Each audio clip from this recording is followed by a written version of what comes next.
you guys. I can't wait to see you perform here at the open mic Thursday night online with the New York and Ports Cafe. The community that we have created has just been so amazing. So I have the list in the chat. Let me share that with everybody, as well as our sponsors. And I don't know if you do know or if you don't know, but you have about 4 minutes to do your thing. Try not to go over because we have a long list and we want to make sure everybody gets on. And I'm actually going to be performing something new. So we say new shit when there's new stuff being recited. Whatever type of shit it is, you let us know and we will support you in that shit. And so, let's see who we have. I want to see if I could unmute everybody so that you can make some noise for yourselves before we get into. I'm asking all to unmute. Who's in here with me? Hey, what's happening, everybody? Hey, It's Thursday. hey, Yeah. Let's go, poets. Let's go. greetings from Yeah. SoCal. What's going on, man? Brooklyn here. Hey, Jersey in the building. What's up? greetings from Long Beach. Long Beach is good. Christina. Yeah, that's right.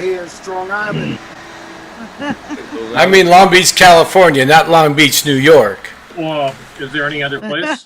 That's right. There isn't. It's just Long Beach, California. Seattle's in the house. Seattle. Okay. Now, okay, so you've got a little glimpse of the people that are going to get onto this open mic, and they are all amazing and fabulous. And our community is just so full of love. So I was part of this theatrical thing called Anonymous Ensemble, and I had to write original work bilingually. And we each had to choose a bird, and I chose to be the hummingbird. And in the Taino culture, our native indigenous people here on the island called the hummingbird the colibri. And then I learned that because of, I believe Portugal took the word colibri over to Europe, and now Germany calls hummingbird colibri, but it's a Taino word. It is a native indigenous word, colibri. And so I wrote this poetry that I'm going to share with you. My new shit as the colibri. I'm going to read it in English, but it is both in English and in Spanish. And then we're going to get into our first poets. I return to El Yuge, the rainforest of my dreams, with cascades of water blessed by Taino goddesses. The ancestors that protected and here once lived can still be heard in the breath of the coqui and felt in the breeze made by the wings of the colibri. Both my mother and my father taught me to fly over shark-infested water, first by carrying me on their wings, then by forcing me out to sea, hoping sharks would not devour me. As I flew, I held my breath and felt talons clasp my breast. While I looked for sharks at sea, it lived in the tree, that which would devour me, a killer bird dressed as a colibri. Me and my flock have flown into shock, colliding like rocks and dropping almost close enough to break the surface of the ocean's floor. Sharks do not scare us anymore. How I loved this killer bird who pretended to be a colibri like me. I sang with all my heart of our love and waited in the trees above for him to sing our bird song back to me. Something lost was something found. I realized he was disguised, for how could my bird song be bygone? I pretended to be none the wiser, flew faster and higher like I did in childhood, and that was how I survived, though I swore that I would die. And what I have learned is there is no end to this flight. And that is my. I like that. I like that. Oh, that's good. Yo, that was dope. Dope. That was really, I like Yo, that. Blue, I huh? love I gotta that. bring it. Gotta set the tone tonight, Blue, huh? That's it. Go. Yeah, I Uh-huh. about being. I believe it was inspired by my marriage and my divorce that a lot of people don't even know that I went through. But I did a bid. And I was able to express it through poetry as a breed. So thank you so much, everybody that's You. with us. And we're going to get into our first poet of the night. That is none other than the Dapper Gent, DG Clearing.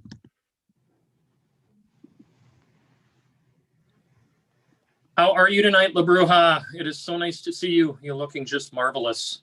Hello to all the pandemic poets and performers and everybody listening and watching tonight. It is just so good to be here.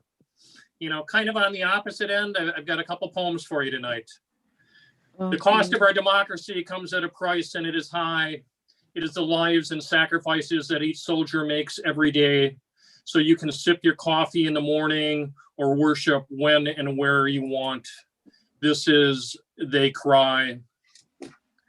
They cry, brave souls, they are young. They become old, no longer children. We take for granted what they have fought, what they stand for. They are soldiers. They do things we do not. Soldiers make your dreams come true. Their dreams are nightmares. They give us freedom. They are confined. Soldiers are not made of tin. They are strong. When soldiers fall, they cry. You never see it. Remember soldiers cry. Thank them. Tell them you are. They are not children anymore. Hear their cries. Thank you. For my second poem tonight, the time is always changing. We have witnessed that in the last few months. Insurgents, revolutions, administrations, people, policies, and times have changed. This is better time. Better time. What is time? Clocks tick. Change is the movement of hands. The mechanism must be taken care of. A glass crystal only protects the fragile face. Where do you keep your time? Assaulted with constant advancements, moments are captured and saved. Instruments make their own sounds. Each tick alters an ending as eyes watch. Revolutions are the countdown of direction. Advancement is about progression. Order is needed for further action.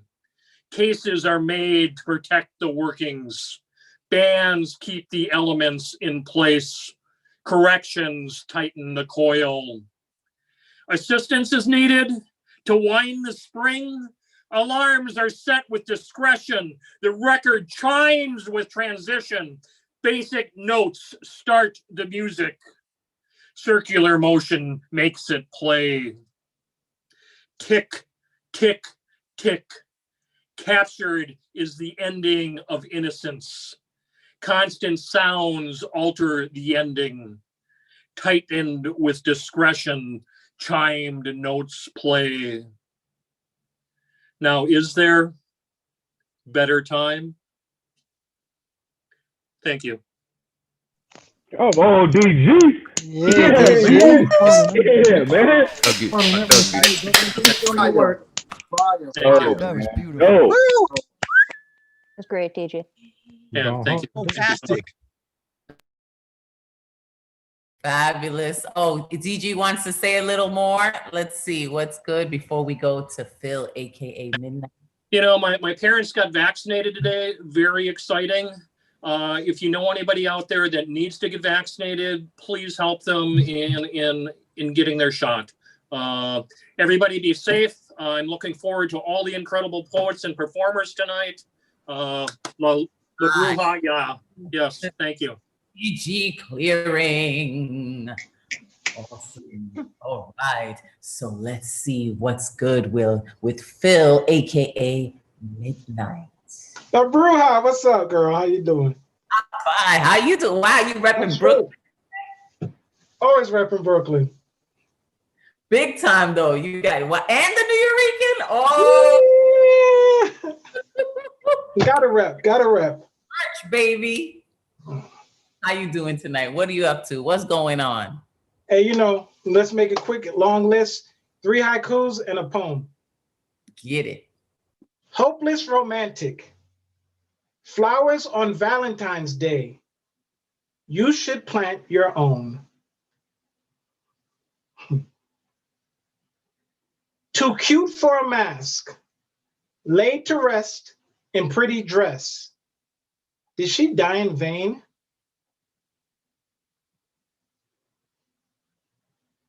Hung, sold, watched us burn. White people in fancy clothes. Slave television.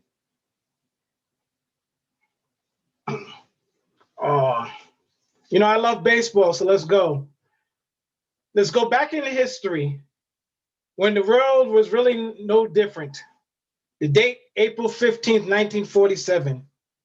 Jackie Robinson breaks tradition, creating a new baseball game. Then Larry Reginald Doby would soon follow. The footsteps of tomorrow for one, Henry Louis Aaron. See, he grew up in a society of Jim Crow. Less opportunity, hitting bottle caps with sticks, swinging at rocks, breaking windows. His make-believe baseball game. Reality, racial segregation in public spaces, facilities for African Americans poor and decrepit, since Jim Crow institutionalized economic, educational, and social disadvantages. The evil that Henry Aaron, nicknamed the Hammer, went through, providing a clearer view of what our country really thinks of me and you. America tells us to work hard and not complain. Believe in the American dream. Give it the best of your ability. But as he closed in on breaking the all-time homer record of Babe Ruth, he experienced American history. They, the KKK, Knight of America, wrote letters. Dear Mr. Nigger, if you don't retire, your family will inherit a great hit of trouble. To make it clearer, death. It seems that racism was chasing Henry Aaron when he was chasing the record. Having already witnessed the assassination of MLK and Martin Luther King, who's a liar, and Malcolm X, sorry.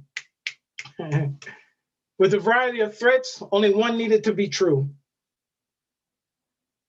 Recognizing the importance of this moment for equality, Hammer and Hank never was intimidated. Let's go back into history. April 1974, baseball game of the week. Vince Scully made the call. What a marvelous moment for baseball. Atlanta, the country, the world. A Black man is getting a standing ovation in the Deep South. Before then, there could be no two different opposite men. There's a new home run champion, and his name is Henry Aaron. This could be seen all over the country and all over the world. I hope you are watching. Vince Scully. Let's go back into history. January 6th, this year. White privilege still exists through domestic terrorists. Do you see this? Or did you see you and I gas shot beaten while peacefully fighting against BLM? In the words of Vince Scully, this could be seen all over the country and all over the world. I hope you are watching. That was great. Good night. Wow. Good All job. right. Love that one, man. So, Fire. Way to go. come through with the fire ass haikus, Midnight. Come through with the Hank Aaron piece, yo. Good shit, man. For real. Yeah. Yes, that was amazing. Thank you so much for sharing that history and that story and that truth. It's just, it's so important to tell those things, you know, like the way that you feel it, like how you know it to be in your soul, where you're like your cellular memory be telling you what it is. So thank you, Phil, AKA Midnight.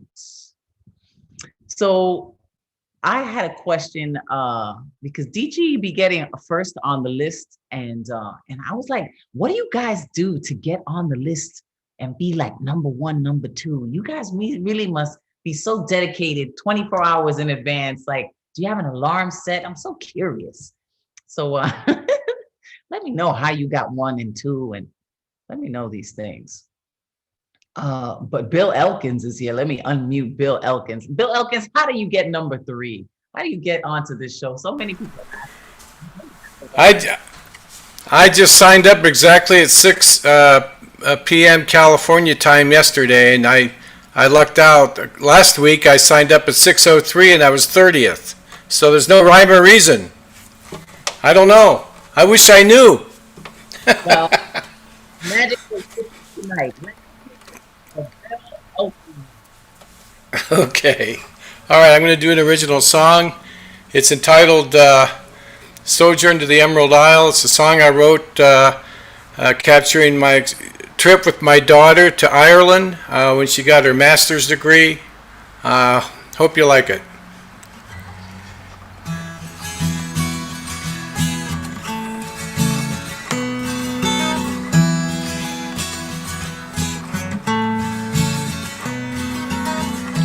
Do do do do do do do do do do.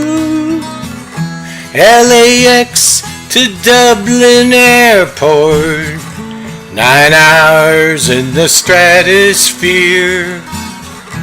Father and daughter, filial bonding in the land of the Emerald Isle. Nitty song, right side driving, unforgiving roundabouts, old brick and stone cities, green meadows, rainy sky.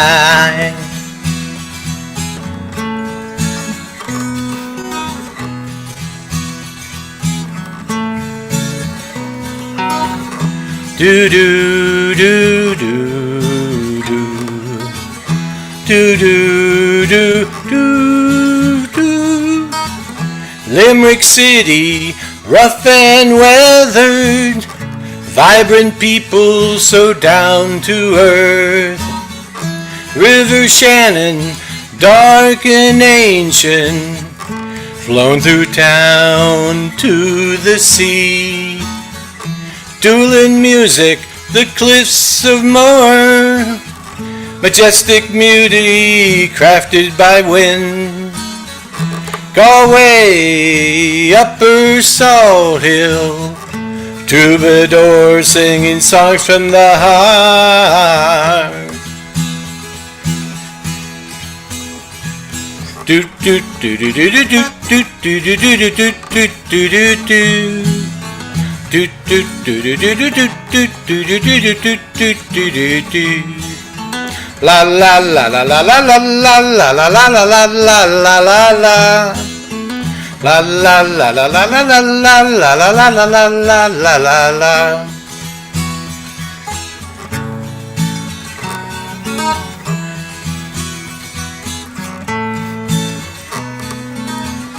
Do do do do. Do do do do do. Old Killarney, quaint and charming, We drank some pints at O'Connor's pub. Cork City, oh so hilly. We crossed the River Lee on St. Patrick's Bridge. Drove to Shandon in the Highlands. Viewed the city down below. Blarney Castle, pubs and people. Oh, Ireland, I love you so.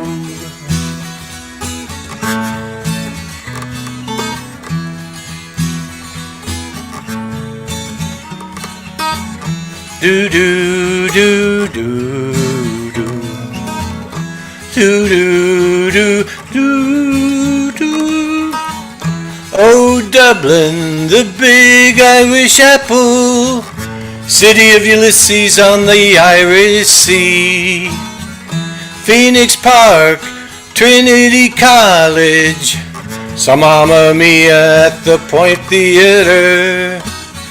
Stayed in Sutton on the coast, took Dart into town. River Liffey, Dublin Castle, we hung around Temple Bar. Do do do do do do do do do do do do do do do. Do do do do do do do do do do do do do do do. La la la la la la la la la la la la la la la la. La la la la la la la la la la la la la la la.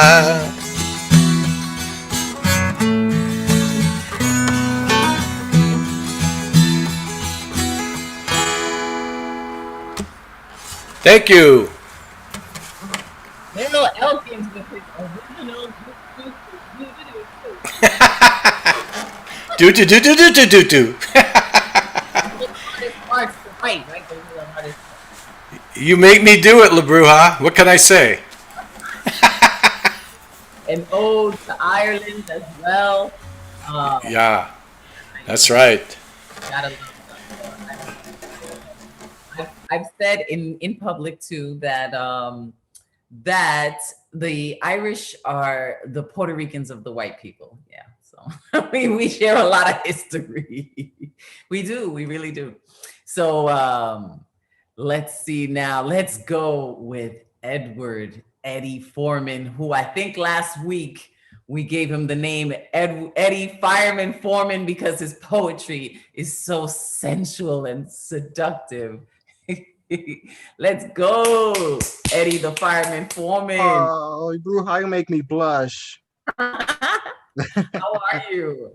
I'm doing great. I'm doing great. Just enjoying that poetic energy from everyone. And round of applause for his beautiful song. Oh, yeah, I didn't unmute everybody. I just went right into it. But sure. Yeah, everybody loved it. Sure, no problem. I completely understand. I got one short erotic one and one short love one. Okay, this is called Big Oasis. I graze my hands across her soft skin like waves of sand without pauses or ends. During her kisses around her body like rain to fishes being extra naughty. I suck her breast like sucking on lollipop to its sweet, sugary core. Time goes pop feeling around her door. I lick her pussy like tasting ice cream. She dances like the sea, lost in an exotic dream. Her loud moans sound like fireworks on the 4th of July, letting out in one big burst with a satisfying sigh. I would ride her like a rodeo cowboy, sticking to her like glue, riding towards a climactic glory. I want to satisfy her like the sun in the desert, a little softer or rougher, anything to make her geyser squirt. Thank you. Sorry about that. I hope it's okay. And here's Lovely Zombie. I'm a lovely zombie. Nostalgic maggots eat away my flesh. As I shuffle slowly and slowly, try and look my best. How did my undead body resurrected among the lovely dead? Take a look inside my pop-up book head. The beautiful huntresses slashed, impaled, and gunned me down each time.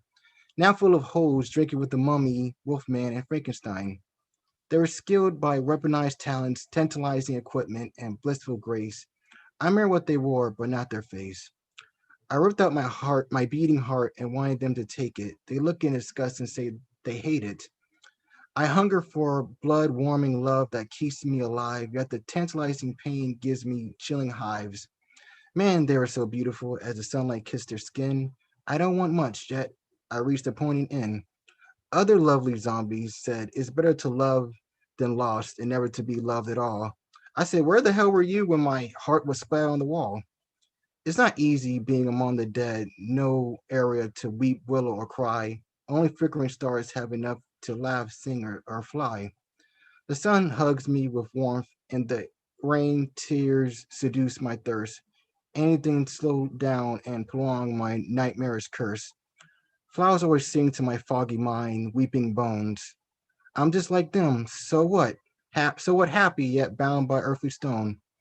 I only put flowers on my cracked pink grave to honor lost love that I desire, adore, and craved.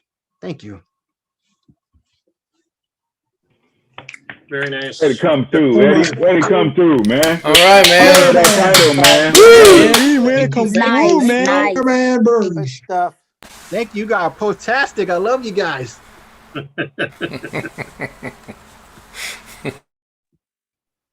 That was for the geyser to blow. All right, that's for get it, Eddie Foreman. All right, thank you so much. Put your info in the chat. You already know. People are writing stuff to me. What? Oh, Marissa Prada. Can't wait to hear you. Yes, she says you're sexy, man. You're sexy. So here we go. Generalissimo, let's go. Ask to unmute. Generalissimo Brian Franco. So, La Bruja, let me ask you about your poem. When you were talking about coquille, are those little tiny frogs? Yes. When I lived in Puerto Rico when I was very young, and I remember we had the little tiny frogs, and we actually had pet frogs, but we had all these little ceramic. We had a bunch of ceramic frogs all around our house. I mean, it was, I know it had some symbolicness to it, but I forgot what it was. But yes, I remember all the frogs in Puerto Rico. The coqui is the mascot, really. It's like our treasured creature because they say if you take the coqui off the island, it will die. Something horrible happened earlier today. What? I was getting ready to log on to the Nuyo, and I realized I did not have a haiku for you. So I wrote a haiku for you. Oh, generalissimo, you're spoiling me. Well, you know, I have to do a new one for you every week. A haiku-less day is when the sun and moon conspire to excise all light. Oh, yes. Yay. Thank you. Okay. The next poem is brand new. It's called Because You Have Nothing to Be Jealous About. Allow me to introduce myself. My name is Envy. They say my skin is green, but I ain't no Kermit the Frog. I am Miss Piggy incarnate. Honestly, my skin has no color, not even black or white. I will be your best friend if you let me.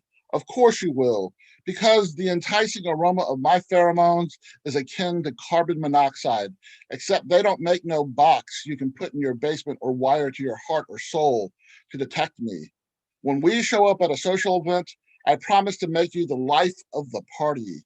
If we don't get invited back, it is their loss. Yes, sirree, I got your back forever and always, no matter what, come hell or high water. Our shit don't stink. Our farts might as well be made of carbon monoxide. My toxicity has never killed anyone. The more of me you breathe, the more you will be your own persona. The next piece is an older one. It's called The Pyramid Scheme That Led to the Great Wall of China. I ascended the steps of Machu Picchu. I stood in the shadow of the sun god and absorbed all he had to offer into my being. I walked back down to earth and found myself ankle deep in Egyptian sand. During my stay in Giza, I entered a staring contest with a sphinx. He blinked first.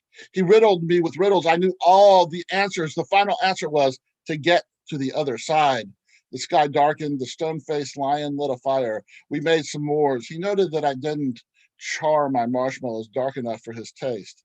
Evening desert chill set in. To keep me warm, the Sphinx blanketed me. From the neck down with his soft tail, I fell into a deep slumber. I awoke south of Masada. The Judean desert sun served as a beacon pointing to the 2-mile snake path. I traversed the narrow trail and noticed droplets of wax left by Israeli soldiers. I reached the top where the zealots resided, ruined, surrounded by a crumbling wall. I climbed a stairway to a watchtower and passed out from the immense Israeli heat. I came to feeling dizzy and misplaced. A Chinese woman held a cold compress to my forehead. She helped me to my feet and led me out of the turret. I stood atop the Great Wall of China. The problem with such walls is the mere existence of their existence invites previously non-existent enemies whose sole purpose is invasion and destruction. People build walls inside their souls every day, sometimes to prevent eventual broken hearts, the same hearts they inadvertently pierce with sharp-edged trowels used to smooth mortar. These walls can be broken down, not by enemies, but by lovers and friends who tutor, trust, and possess a special epoxy for broken hearts.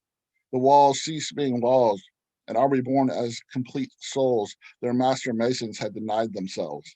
I stood atop the Great Wall of China. I wondered how long it would take to hike its distance. The answer doesn't matter, but the question tells the unintentional story of all such walls. In the end, the only worthwhile purpose of the Great Wall of China is as a tourist attraction. Its architects never imagined. Gracias, everyone. You. Very nice, Brian.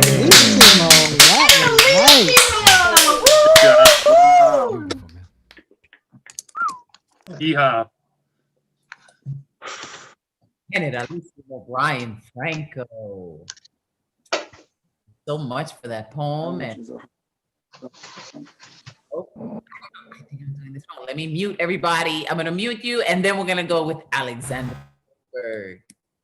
Okay, here we go. Alexander Goldberg out in Cali. Yes, I am here. Alexander the Goat Goldberg, ladies and gentlemen. Yes, thank you so much. Thank you for this introduction. Yes, yes. I've been really impressed by the inaugural poem, read Joe Biden's inauguration by Amanda Gorman. So I wrote this rhymed letter, and it echoes a little bit what DG Clearing has said about the change in time, the better time. So times of hopes and dreams. Trump's term is over. It is now Joe Biden's turn. But our society is divided more than ever. Now it will be Joe Biden's #1 concern to overcome division, bring us back together. Are we the nation that we were for years ago? How many votes he got? It wasn't like tens of millions. Who are we now? That's what I really want to know. Nation of citizens still, or nation of zealots? And it's too early still for us to write him off. He has support. He comes with lots of obligations. He holds a grudge. He has ambitions. He's pissed off. He might try to come back when it's the right occasion. There is a chance that Donald Trump might try to run for Senate or for House to have a strong position. He might be fighting for his place under the sun that will be shining for the future politicians. As for Joe Biden, he has an important goal: to put the stitches on society that's bleeding. If he won't do it, China will take on the role of economic superpower and start leading. He was elected as our president because over these years we've gotten weaker, so we need him to build on gains and to reduce the bitter loss and make us standard bearers for the cause of freedom. Authoritarian regimes are now on track to fight against us using hacks and propaganda. Anthony Blinken said we should be fighting back, refuting all misinformation that they're sending. There is a lot of harm dictatorships inflict. There will be tougher sanctions. Biden will impose them. But for the most part, I am willing to predict that he will focus more on our domestic problems. Joe Biden was elected on the centric stance, but will he stick to this position for duration? Before our eyes, the history is taking place. We have new president, new hopes, new apprehensions. Thank you. Nice. Yeah, I like that. All right. That was dope. Yeah. Yes, love it. Thank you. Alexander the Goat Goldberg, or Goatberg for short. Nice, I like that. Oh, Okay. thank you so much. Okay, let me mute everyone, do this over again. So it feels so surreal to hear that Joe Biden is president after everything that we've gone through. Like, it just doesn't seem quite real yet. But thank you, Goatberg, for helping that like solidify in my mind that this is our new reality. And we'll see. We shall see what will happen. But thank you for that. Last week, Abraham Kamani, our next guest that's coming on, wrote amazing poetry for MLK. Let's see what he's bringing us tonight. Hello. Hi, Abraham. Guys. Thank you guys for having me every Monday and Thursday nights. I appreciate it. I have 2 pieces of new shit for you guys. One I wrote yesterday and one I wrote today.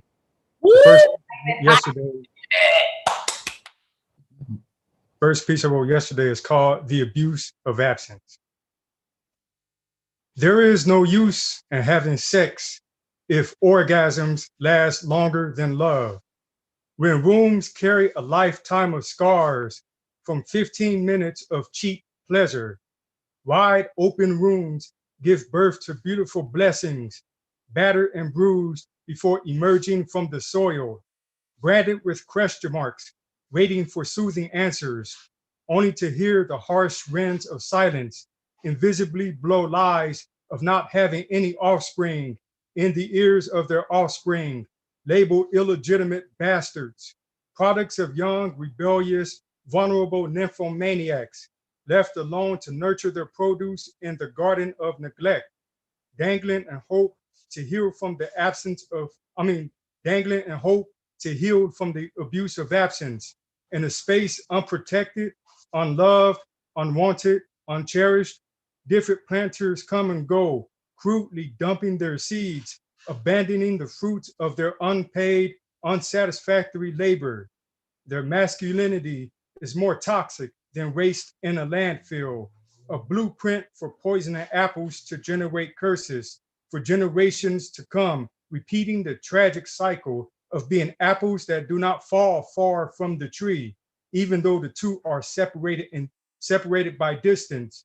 Without open lines of communication to keep in touch, absence remained present to teach an awful lesson, passed down to future for all intents and purposes of carrying the torch of failure, running away with hate. Only love can stop history at its tracks from repeating itself. First piece, and the second piece I wrote today is called Wisdom, and I dedicate this to all the revolutionary women out there. Though wisdom is not a Bible, she always drops a deep verse, casting the most precious gems inside her book of Proverbs. With hands so gentle and smooth, soothing my head with her balm, she comforts my brain cells inside her book of Psalm. I stand on her broad shoulders just to get a higher education, then sit at her feet for worship service and meditation. Always act on what you know is her best piece of advice. Move forward in good faith. Do not ever think twice about expanding your mind, your heart and mind to embrace change for the better. Complacency is your worst enemy, keeping you bound in fetters, imprisoned in the tradition of slavery to brand your body and soul as property in his name until you die without parole. Break free from these unlawful chains. Reclaim your humanity while still alive. Run away, love. Take peace along for an adventurous freedom ride to the pearly gates of justice, where her sun shines on gold, neatly paved on solid ground, serving wealth on the road to the descendants of stolen bodies and the descendants reclaiming stolen lands, demanding fortune to be restored in African and indigenous hands. Thank you. Yes. Abraham Kamani. Thank you so much for that.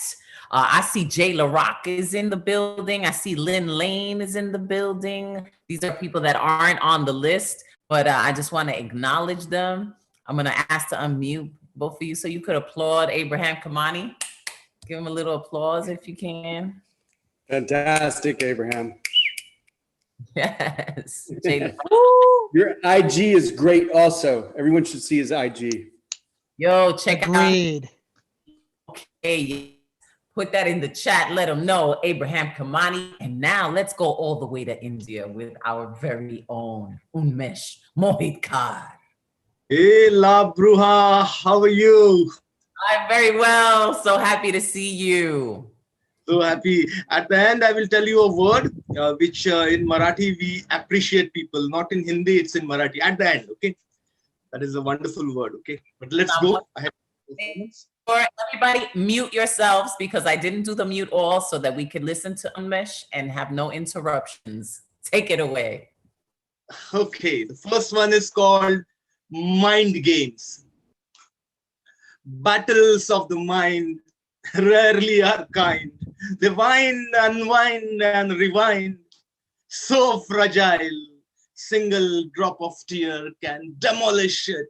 So strong, rivers of blood cannot shake it. Try to control, it drifts into the unknown. Try to control, confines you to the jail of routine, tradition, and boredom. Unfortunately, mind never minds its own business. It has a life of its own, which nobody can rule or own. It never minds the gaps. Neither the stars can guide it, nor the maps. It never minds the gaps. Neither the stars can guide it, nor the maps. The second one, which is a new shit, it's called Rage, Anger, Temper. Rage is grossly misunderstood. It's greater than physical violence. Different flavors, rampaging rage, simmering rage, hidden rage, jealous rage, silent rage, lover's rage, righteous rage, falsified rage, volatile seething home, or sages who leave home. No middle way, burn or get scalded, die or suffer the living death.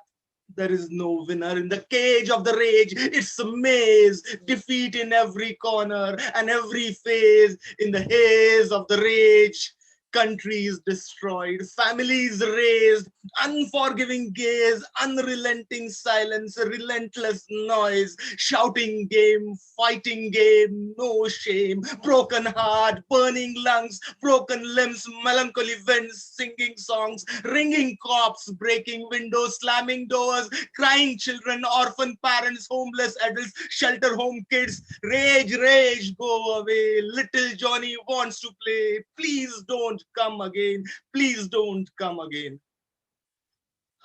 That was rage.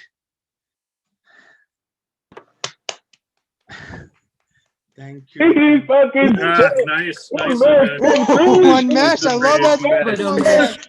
Rage, go away. I love it, man. Way to go there, man. Yes. There's some emotion in there. Yes. Thanks, guys. Thank you. It's a lot of breath all the way from India. I love you guys. I love you. We love you too. Yeah. And yes, Labru, I was going to teach you a word which is important. I will not waste much time. In Marathi, if something goes very well, right, it's called chagas.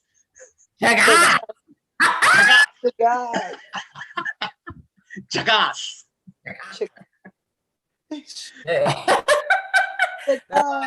On a bikini, I look at myself, I'll be like, chagas. Chagas. Thank you, Unmesh. All the way to India. Thank you so much for that energy. Oh, that wave that was brought out on the pain. All right. Do it. So now we are going to go with Luis Pavon. Hey, what's up, La Bruja? How are you? I'm well. Good to see you. What's good? You as well. It's great to see you as well. I'm pretty good. You know, it was a long day. You know, it feels good to be washed clean in poetry right now, you know? Yeah. So I got two pieces I want to do. This piece I wrote after work. Some days as a social worker, you come home just crawling into your home. It was one of those days.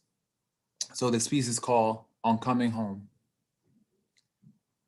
After a long, hard day, slaving away for some dishonest wage, my home welcomes me home, grabs me in its warm embrace, takes my briefcase, my cold, worn shoes from off my stone-froze feet, tells me to sit in its warmth, this treat, this smiling hearth, listens to the hurt in my heart, tells me I am loved, special, and very valued too. Envelopes me in its sweet cocoon, slowly I bloom in every room I blossom, and know that home has always been the love I've wanted, the love that grows me and keeps me planted certain. So that's my first piece. And my next piece is entitled Broken Dedication. It's basically a letter to God. So this is called My Broken Dedication. I have cheated on God. His heart I have broke with my own wants. I have wondered why lovers have left for lesser treasures. While they have forfeited heaven for the taste of sweet Gehenna, I have learned that sometimes your own death makes for a nice chaser. Sometimes another partner is more compatible with your lower vibration. My God is a jealous God. Wants all my heart, not just parts. I divide myself up like some warm pie, cut myself into delectable pieces, many a slice, hoping to find my fit past the 10 others make of me. Everlasting life, I am told to put no one before his face. But if I am made in God's image, how can I put anyone before God's mirror? I beg for his grace, his mercy, his face, and yet it is as the scriptures say, no one can see God's face and live, so my face and his, the death of my own resurrected skin, I guess what I'm trying to say is, I cheat on myself. How can I not cheat on him as well? Thank y'all for listening. Ooh, honey. That was deep. That was deep, profound. Should I unmute everybody? No, we're gonna keep going. I want to let that marinate, let that sit and be like, oh. Yes, because you are God. God is you. Cheating on God is cheating on yourself and all of that. It's just, I'm here for it. You get it. You get it. Luis Pabon, ladies and gentlemen, follow Luis Pabon. I've been watching you. We've both been getting a little more dancey in our pages. Yes. Right? Yep. Your It's body. true. Celebrate. True. Peace, honey. All right. Here we go. Now we're going to go with Nick Palliologos. How you doing, Nick? I am, it's been a long day for me, but I'm glad that I'm here, and I'm glad I get to see you and everyone in New York. This is awesome, Yeah. Yes, I have an old piece that I've never performed before, and I have a new shit that I wrote literally not that long ago. It's going to involve a little bit of music, so hope you guys like it. We lost Kobe Bryant a year ago, and I'm still hurting by it. I wrote this literally right after he died. This was called Mamba Mentality. Mamba, oh Mamba, let me be like you. Oh Mamba, please teach me your wisdom. Oh Mamba, please show me the strength. Oh Mamba, show me the light. Mamba, oh Mamba, wake up, please. Mamba, oh Mamba, why won't you wake up? Mamba, we shall let you rest. Mamba, we love you. Mamba, we shall rise from your ashes. Mamba, we shall dedicate. Mamba, we shall commemorate. Mamba, we shall succeed in your name. That's the first one. And the second one, the title I call this one is You Can't Play by Our Rules. If you can hear the music, just give me a thumbs up.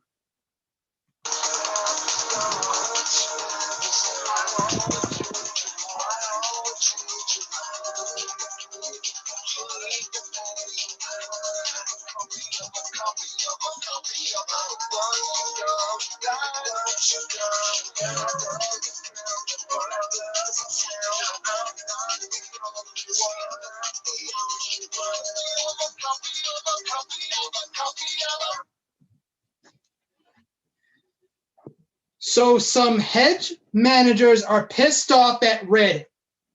So we can't buy more shares and bankrupt the corrupt. They should really get that second job, that Uber job or some shit, cut out the avocado toast. Come on, man. The rich bankrupt for the buck. Instead of selling short, hold the line. I support you. We played your game. We won. You lost. Get over it. It reminds me of someone picking Ryu in Street Fighter and spamming the Hadouken all the time, you know, and losing after we pick Ken and just Shoryuken them. They just turn off the game. It's a bunch of sore losers. We are hungry, tired, poor, and angry. You shortchanged us too long. It's time for our cut of the pie. Quit now and reap what you sow. It's not justice. There's been no justice for the poor for a while. This is just as the housing crisis back in 2008, 2009. We have a long way to go before we can say justice for all. A good place to start is to eat the rich. Good job, Nick. Good job. All right. Thanks, Nick. Oh, Thanks, Bree. Nice. Come through with the Kobe piece, man. All right, Here we good. go. Man, that Get was off, man. deep. That was deep. Represent stock market. All right, Nick. All right. Thank you, everyone.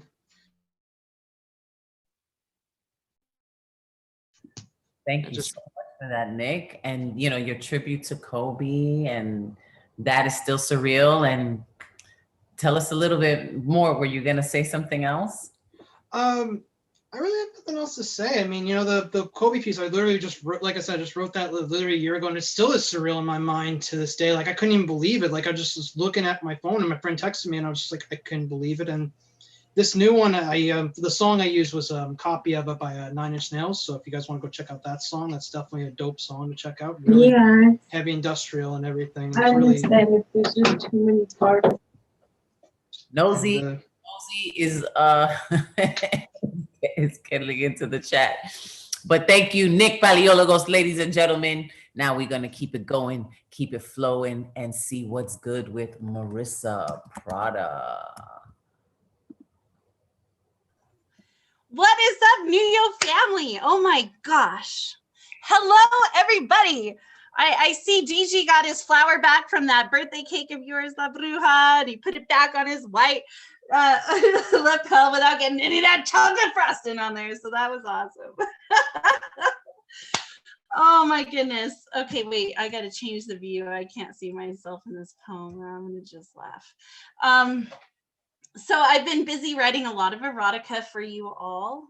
Here we go. This is brand new. It's very sexy. It's a good sexy, not dirty, too dirty sexy. Ooh, wait a minute. So this is some sexy new shit. So this it's just new. And it's like Marissa Prada, I know you got it. I know you got this. I'm gonna put the title in there because Midnight hates titles first, and so I'm gonna do it just because he hates titles first. The title is Waylaid, which is a fun word for me to be using for this erotical. All right, here we go. You slowly pull the sheet from my skin.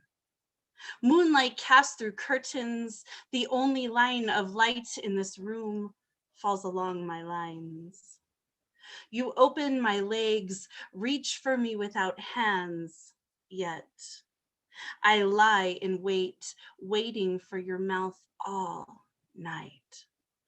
Paint my own cum across my own body, long lines, strokes with the paintbrush of your beard. Your brush empties, you revitalize my body, dip into the pot of my pussy, pick up liquid to love me. You paint beautiful on my body. You find your way inside me, kiss my mouth. Every hair on your chest calls the nipples up from my breast, demands their attention as your body tickles my imagination. You flip me over, pick up more paint with your brush, drip to the small of my back and into my ass. Beard smears along my crack to create on the parts of my skin still safe. Blank canvas of your creation. Your paint dries cold on my skin. I realize this is what I've missed. You move into me again. Paint floods down my leg across the palate of your penis. You pull me up, one hand on my breast from behind. Every hair on your chest calls my goosebumps to attention, runs signals rugged as my cum rages again over your entrance. Cadence, slow then fast, pushing your way to pleasure. Your beard finds my neck, bite. Lick, suck, devour me. I smell myself on you. Creamy custard Sunday afternoon surprise. I taste your voice. You call on me to come again. You thrust harder and faster, cracking moans in my ear. Your body shakes. The choice to deliver is not mine, but the rebellious body you have now laid claim as your own, made to realize you have revived me. A guttural moan breaches your banks between high pitched of breath held till hypoxic, and all I can do is let go. Release every drop of what used to be me. Throw my paint on the wall as your body freezes to mine. Stop. Still. Pause. Do not move. I continue to gush out of control. You feel my body squeeze around you, unable to cease. Your fingers dug into my skin now start to soften.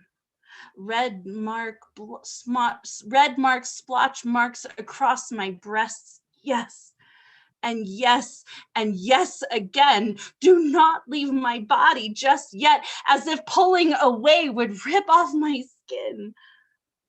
Then your beard tells me to let go. My hands unclench the tightly held sheet, and I too finally breathe. At last. Thomas got that cigarette. That was awesome, Marissa. That's how you bring it. That was not nasty. Yeah, you did that. It's hot in here. Okay. So come. Wait, unmute. What were you gonna say, Marissa? I was gonna say, come find me. Come find me. This weekend, it was a Freudian slip. What can I say? This weekend, I have a double feature on The Word Is Right, WRITE. The double feature Friday night, 6 p.m. Mountain Standard Time is Born to Write. She's gonna be featuring, and we're gonna have an open mic. And Saturday night, y'all, 6 p.m. Mountain Standard Time. Fresh Linen is gonna be in the house. I will drop my stuff in the chat, but you guys gotta be at The Word Is Right this weekend. We got it going on. Yeah. Hey, you gush all of that into the chat, baby. You just lay it's going.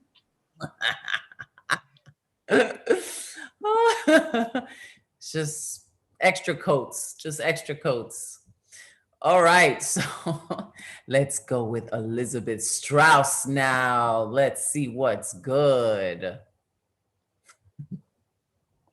Can't believe I have to follow that. It was great, Marissa. I loved it. Last time you had like some sexual stuff, but you were just like, and I was a little tired that night, but yo, whatever energy you bring, we're here for it. So Elizabeth Strauss, y'all. Thank you. Hi, friends. This is some old new shit. So it's called Not a Love Poem. Will she remember how two souls were so intertwined, how nothing could tear them apart, how the world stopped when they were together, how the stars in the sky shine so bright and wind stayed calm when in their presence, how when the moon shined over her, the other beamed brightly, how she ripped them apart so easily. One soul pondered for years if the shattered pieces that seemed deep in the earth's soils would heal them, if the spirit of Aphrodite would guide them again, if moving on was the best journey for both. Days that turned into weeks, then months, and eventually years of silence, when the shattered pieces slowly began congealing and hearts began healing. Brains stopped running a mile per minute. Scorpio season is not a fan favorite. Scorpions keep their secrets and are rarely honest. Yet when the stars align, the tricky water sign splashes honesty over us. Will the two souls who were once so intertwined even be the same? Will their hearts melt into each other again? That super glue could not pry them apart? No. Too much growth has happened. Too many realizations. One earth sign clinging to the dirt and sand, the other a water sign not hiding. Always exploring under the giant blue blanket. One water sign, two souls, two opposites, two beings that should have never fallen in love, that did not define the odds. Not a love poem. Thank you. Yes. Yes. Go, Elizabeth. Come through. Yes. How you come through? Elizabeth. Sorry, I turned the set up a little bit. There was some music playing at a point that I lost my place. Oh, You did good. You did good. Thought that was part of it. Thank you. Great work. Great work, Elizabeth Strauss. Thank you so much for sharing your work and your passion and your vulnerability. I love it. Thank you. Thank you. Thank you. Put your info in the chat so we can follow Elizabeth Strauss. And now let's go with Easter Poetic Desire Dodds. Good evening, everyone. Wonderful poetry, especially Marissa's, of course. Anyways, that might beg you to think sometimes, who knows the real you and what you are capable of? So this is called The Real Me. The sides of me are many, alternating in rotation like a Rubik's Cube puzzle, discovering the right combination to land on the depiction of your perception of which side I choose for you to believe in. So do you think you've seen the real me? Think for a moment, what and how much do you really know about me? For the image you see is a product of what I choose for you to perceive. It's like this: your similar interests plus your personality, how you connect with me, is then multiplied by the transcription of a story of a side witnessed unfolding, resulting in the product of that bonded connection. For the sides of me are plentiful, spread out among an array of stereotypical categories found in life's hallways of name-branded breezeways where a roof shall shade from view, parts not yet ready to be revealed to you, allowing easily accessible side entrances without shameful reserve into reflections of the real me suitable for you to observe. Take, for example, I'm the wife of a military man, a mother who's birthed 2 children, a daughter, a sister, a list of all the relative terms I shall fall under in the family tree of life. I'm also a friend, a coworker, a confidant, an acquaintance, an endless assorted list of roles in which I am cast for the strangers who shall cross my path. Nevertheless, with each brand I bear comes a certain image I must flaunt and wear, demanding the portrayal of an intention of my implication to mold your perception, challenged by each position to uphold its flaunted image. This transcription of a story you shall witness unfolding, its complete story still remains a mystery to all. It doesn't really matter how well you think you know me. It doesn't really matter if you're my best friend or enemy. We all have sides to us which we only feel compelled to show to certain individuals of our inner and outer shells. After all, as the saying goes, looks can be deceiving. How true, how oh so very true. Like a book that can't be judged by its cover, that's how the real me can't be discovered. You must dare to turn the pages, dare to read its contents, mixed with a little bit of your personality. The realness of its hidden truths becomes your understanding of its essence. So don't be fooled by my demeanor. I am what I am. I am who I am, the product of the side of me I choose for you to see based on that connection you have formed with me. So while I may seem one way to you, perhaps nice, innocent, quiet, sometimes a bit conservative and shy at first, a facade I routinely play as my first impression to you, though not entirely a false flaunted, for that is the real me's truest essence. But we each possess a little of both, the yins and yangs of all personalities. Though each may trade places from time to time, each ruling a higher precedence over the other when necessary, I too at times can be a little more mean, cunning, and devious.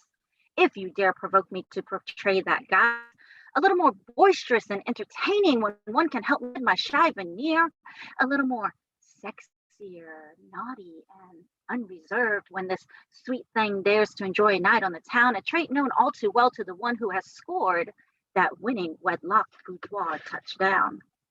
This is not hard to understand, not hard at all if you yourself consider how the sides of your own Rubik's Cube alternates in rotation to discover the right combination of how your own encountered interactions becomes the product of whatever truth is perceived by others as the real you, based on the equation of those connections of who we feel compelled to reveal our inner and outer shells.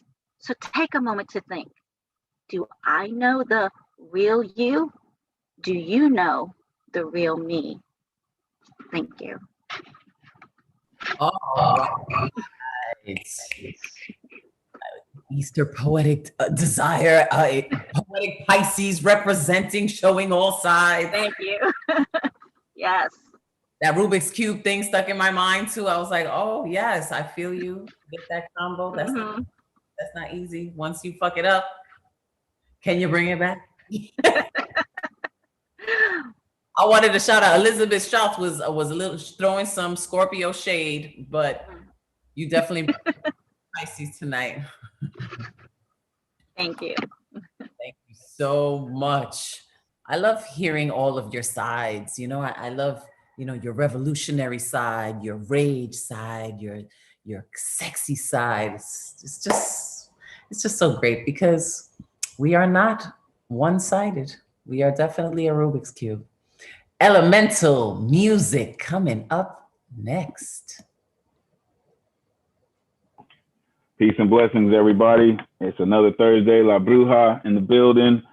You know, to everyone who's ripped tonight, you know, your poetry is so inspiring. You know, you folks just force me to give you the energy that I give you, man, because you folks are so dope. You stoke my fire, so all I can do is actually just give it back to you. One quick thing before I rip, rest in peace to the beautiful Miss Cicely Tyson who passed away today. You know, all these things, may she rest in peace. This one's for my guy right here, man. Shout out to Nick Palliologos too for ripping for my boy right here, man. But let's rip. They had the chance to capture greatness, lightning in a bottle called once in a lifetime talent. But they had their eyes set on immortality, someone far beyond a mere franchise. This was Southeast corner kind of masonry, once in a generation. From a school I'd never heard of, in a town I never knew existed, on a street that will forever be grateful simply for his presence. In a fury of purple and gold, fearlessness and pure scoring ability, he changed everything. All the conversations now had to make room for him. Like an octopus, he made the impossible look magical up and down his hardwood heaven, granting wishes, prayers, and dreams with foxes and farmers, fishers, and world peace made life, brought life to life with fadeaways and bank shots like barbers and tellers. It seemed like more than just a game when he was playing. I watched because he was history in the making. ill with that pill, surgical even, ambidextrous pyrotechnics kept the crowd electrified, always had a laundry list of tools to steal the will from his opponents, nails in coffins, daggers in clutch moments, and the occasional broom when things got a little too messy. He made it fun to watch the game again, made it safe to love a player who loved the game. As a kid, all I heard was like Mike. If I could be like Mike, oh, that song could haunt me no more, no longer. Finally, someone came to claim the throne from his airness and paid his dues and climbed the ranks with the swiftest of feet. He was nice with it. I mean, skyhook nice. No look past a worthy down the lane, that Showtime sparkle with his signature smile and Mamba spirit transform octopus to Colossus. Made that 8 into 24. Now he's the magic. Filled with Jackson, he got a diesel, and no one could contain the awesomeness of the late show. They ran rip shit riot on the league for a three-peat. Even ran with gloves and mailman delivering gargantuan amounts of venom to every fan base. And then the Spaniard, the meal ticket, Kung Pao. Is this not why you are here? Are you not entertained by another repeat? Shall I repeat myself? A once in a generation titan amongst titans, deadly as every letter that his name implies. This Duke of Dunkaliciousness, Kobe Corleone, the Lower Merion monster, Mamba the Dragon Steamboat, the Count of Clutch, who made 81 look like child's play. World class from every angle and played above the rim in every city, at every level, on every court, from Rutgers to Staples. Man turned legend, turned myth, turned fable. The big brother every player always wanted and every team wished they drafted. He was always meant to be great.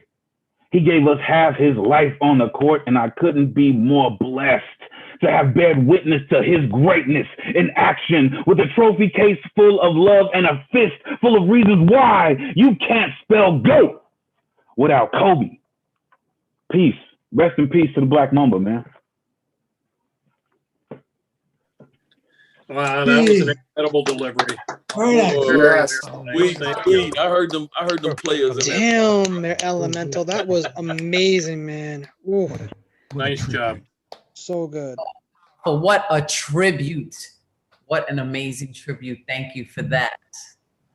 Thank you so much, man. Really, y'all make me emotional, man, because you know what I mean? Like, I really love y'all, man. And I truly appreciate all y'all, man. Seriously. I truly appreciate y'all. Truly. Oh, my beliefs, you know, is that by saying their name, they hear you. And so you just recited that poem for the Mamba himself. And I know it was well received in the heavens. How could it not be? Wow. Okay, so let's go with the urban cowboy poet, Greg Michaels himself. How you do? Very well. How are you I tonight? see it. La Bruja, you look beautiful tonight. You do. Thank you. I tried a little extra for today, even coordinating with the light. Yeah. It's too bad you're in New York and I'm in Cleveland. So.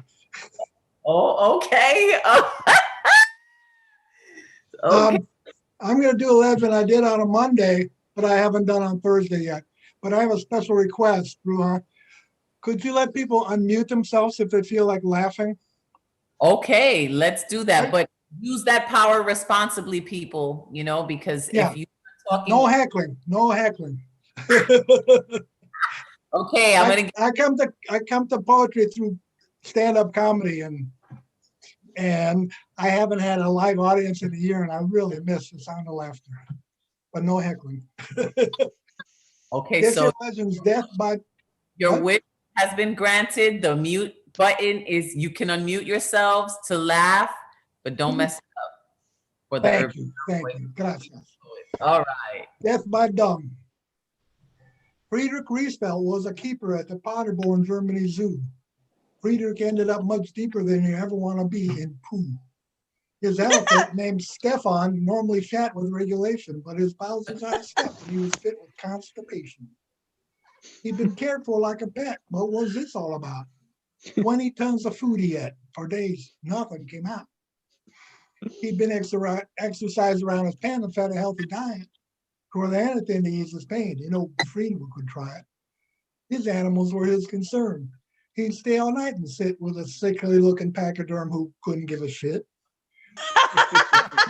What an awesome task it was to uncork a beast that big. First try, a bushel basket full of berries, prunes, and figs. You like some laxative will do you good. You'll like it now, big fella. Anyone in Germany would. It tastes just like Nutella. They studied it like elephants do. They sniff with their long noses. It took quite a while before he was through. He had 22 days. The final touch, an enema Fred made with olive oil, an extra virgin formula to make the bowels boil. As Fred got close and aimed the spray into the mammal's rear, he didn't know that, in a way, both their ends were near. Now, Stefan, stop your grumbling. I'm your biggest fan. Steph Center started rumbling. Then the shit hit the man. Fred dropped. For just a boo-boo, the fall plum knocked him out. An amazing amount of doo-doo then proceeded to pour out. For no animal nor human round when Fred fell in that trap.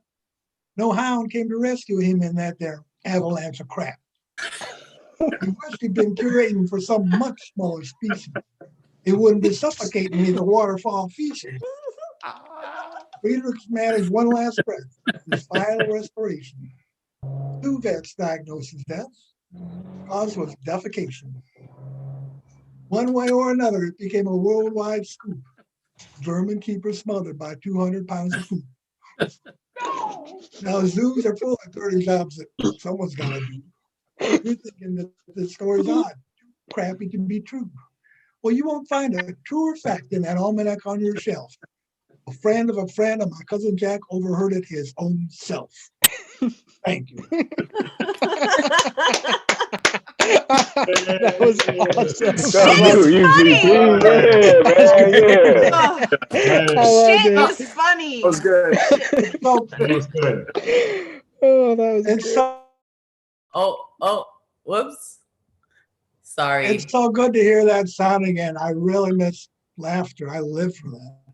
Thank you. Well, after the word said that's by far his favorite poem of yours. Yeah, some of the legends, I take the legends they are, and some are funnier than others. And that was a good one for this. Because who can deny some good poo-poo stuff?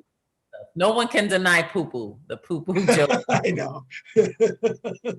From 2 years old on up, it always gets a laugh. It never Thank loses. you, bro.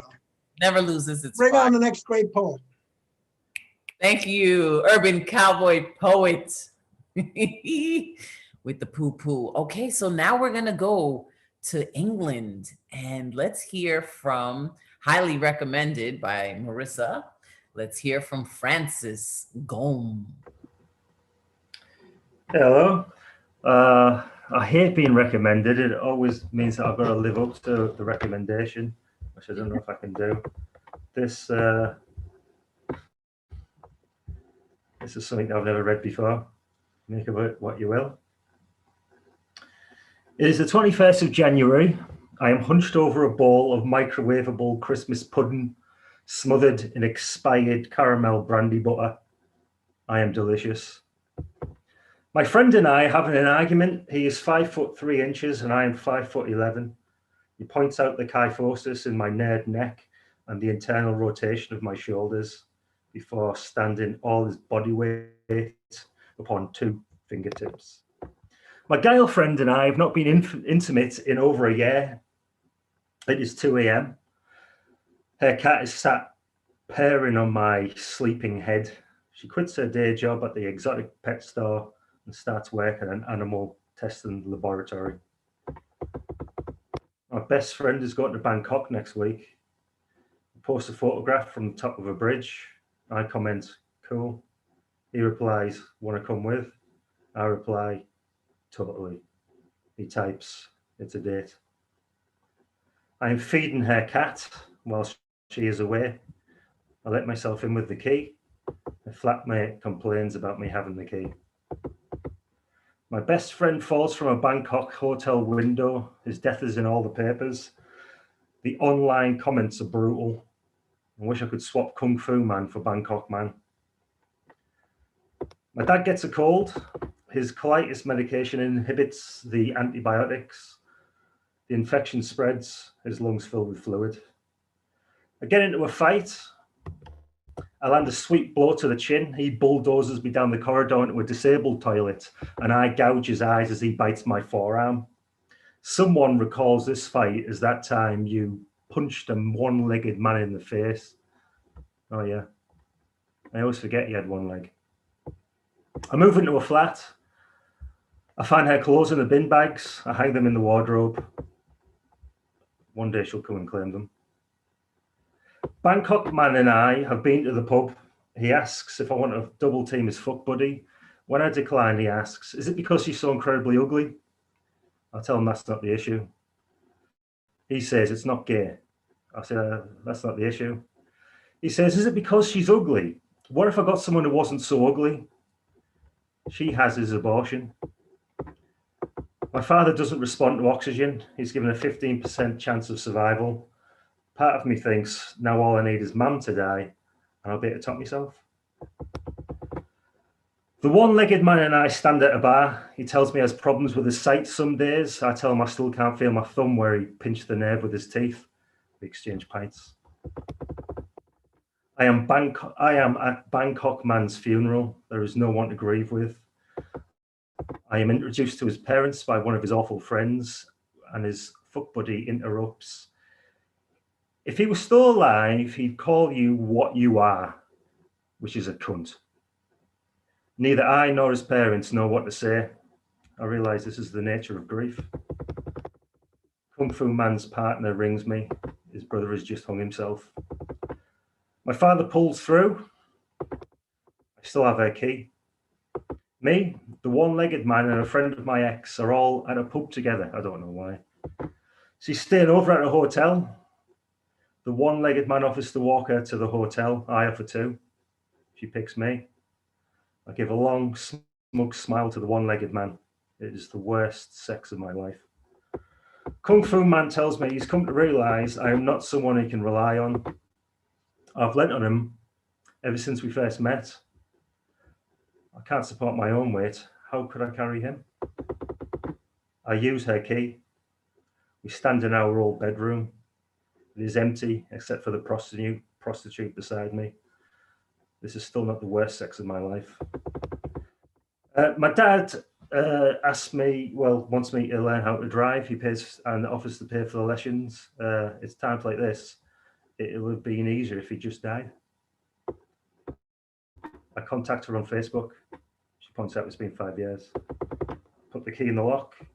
We enter. 3 days after the funeral and being called a cunt, I'm fucking a woman on the living room of a stranger's house. The stranger keeps coming into the living room and asks if he can hear strange sounds. He's paranoid about burglars, you see. I've always compared it to this moment. I am entering Kung Fu Man's flat.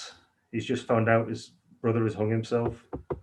I can leave that room whenever I choose. I sit there. His alcoholic girlfriend smokes beside him.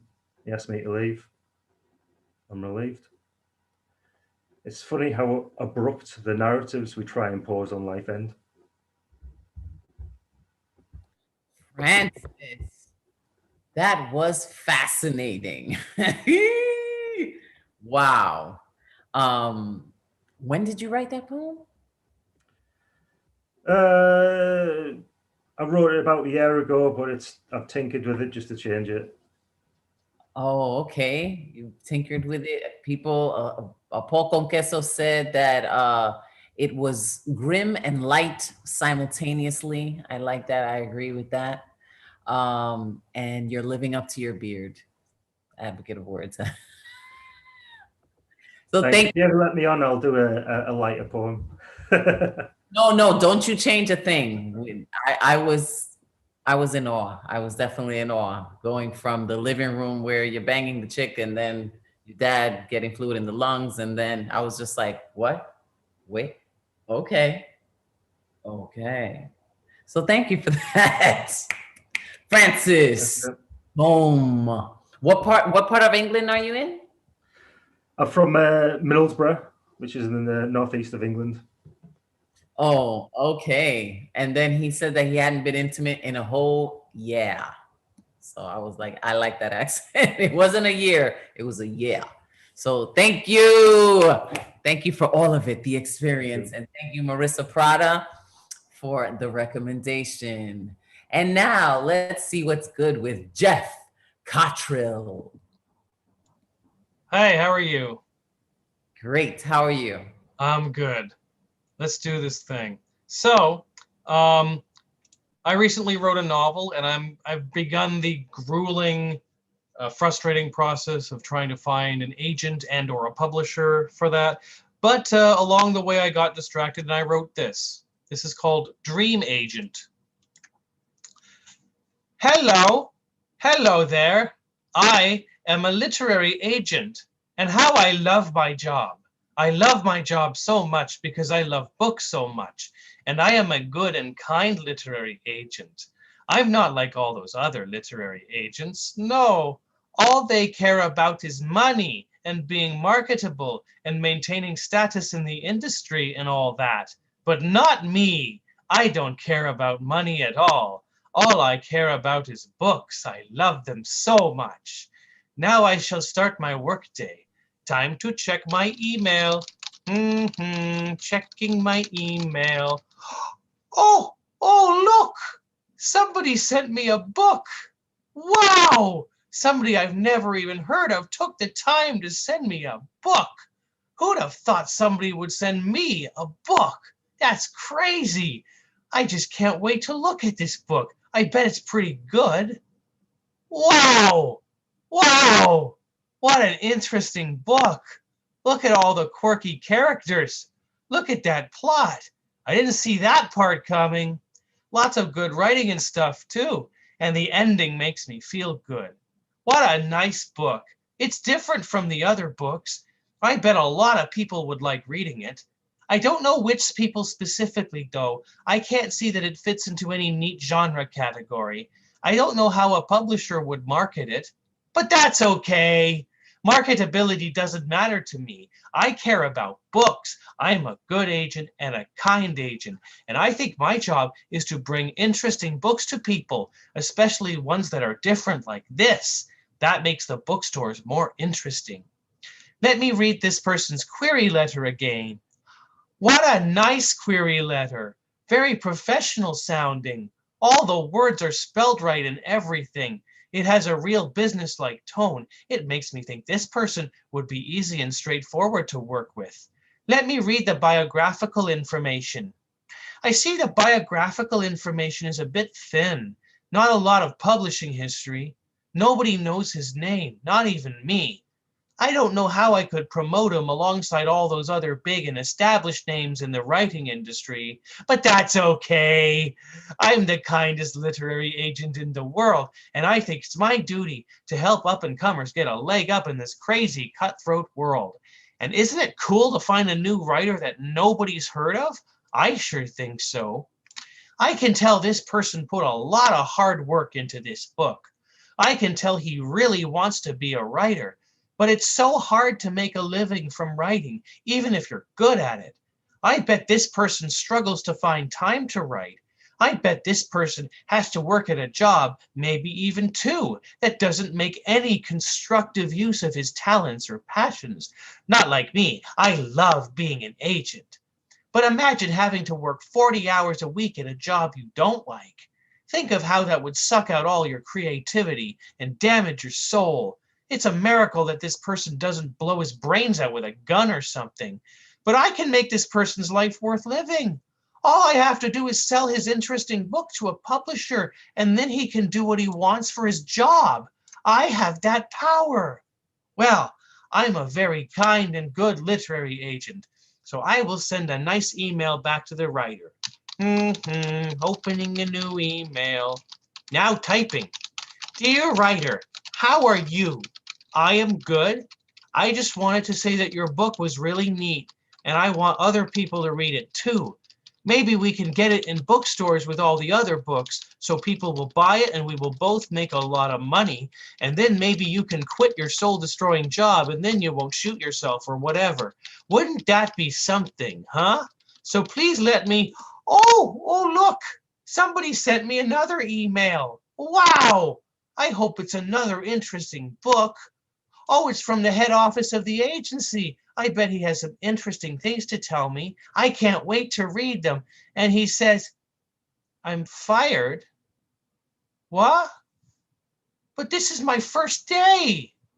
Oh, now I'm sad. I was a kind and good literary agent, but now I'm just a sad ex-literary agent. I guess I'll have to go back to work at McDonald's again. But that's okay.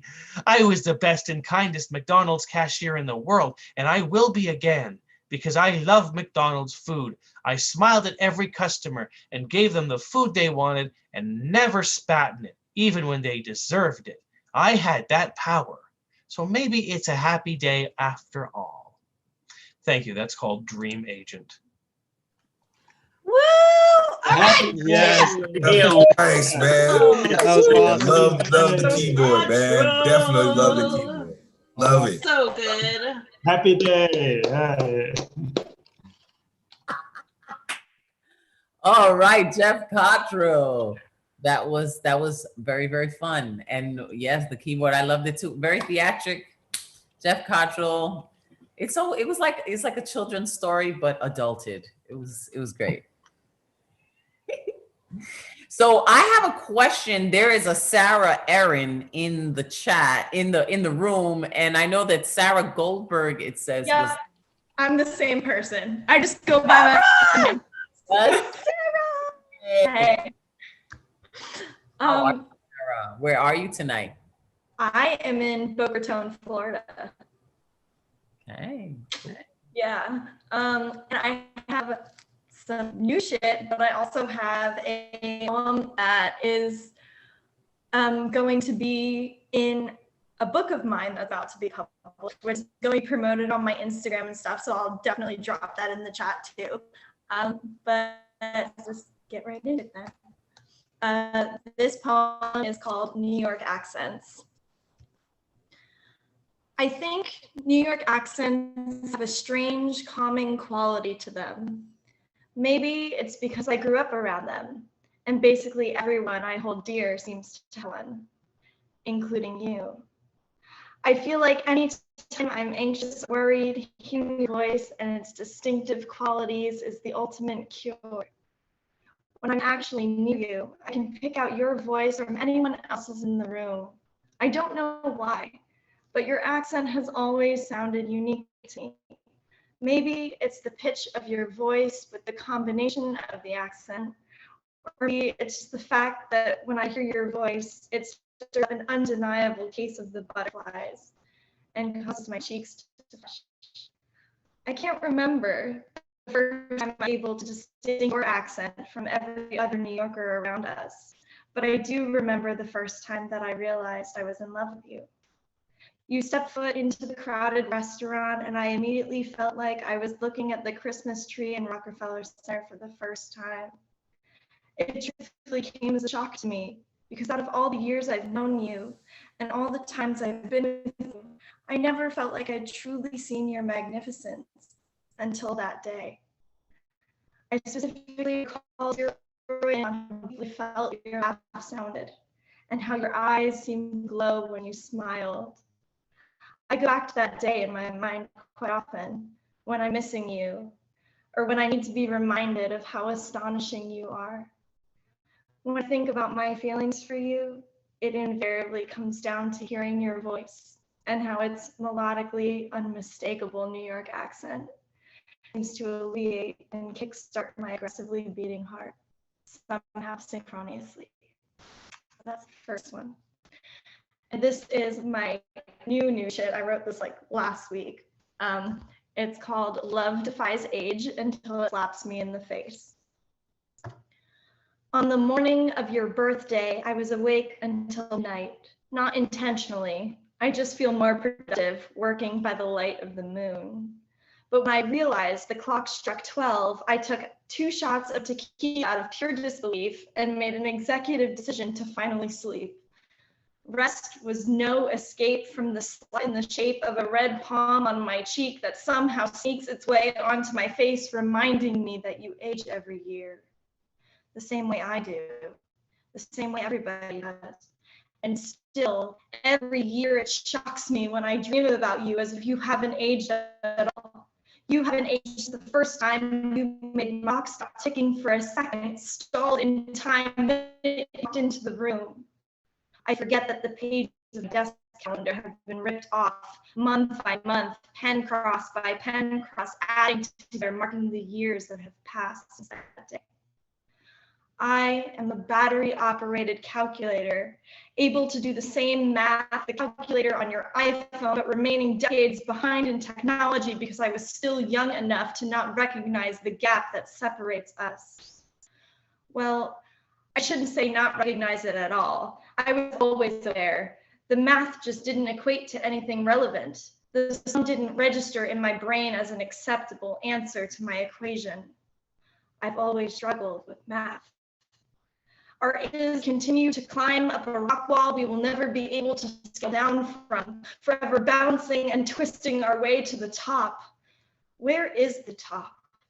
Please don't stop climbing, trying to find it. And if you do find it, extend your arm, reach out your hand, pull me up. You'll get there before I will.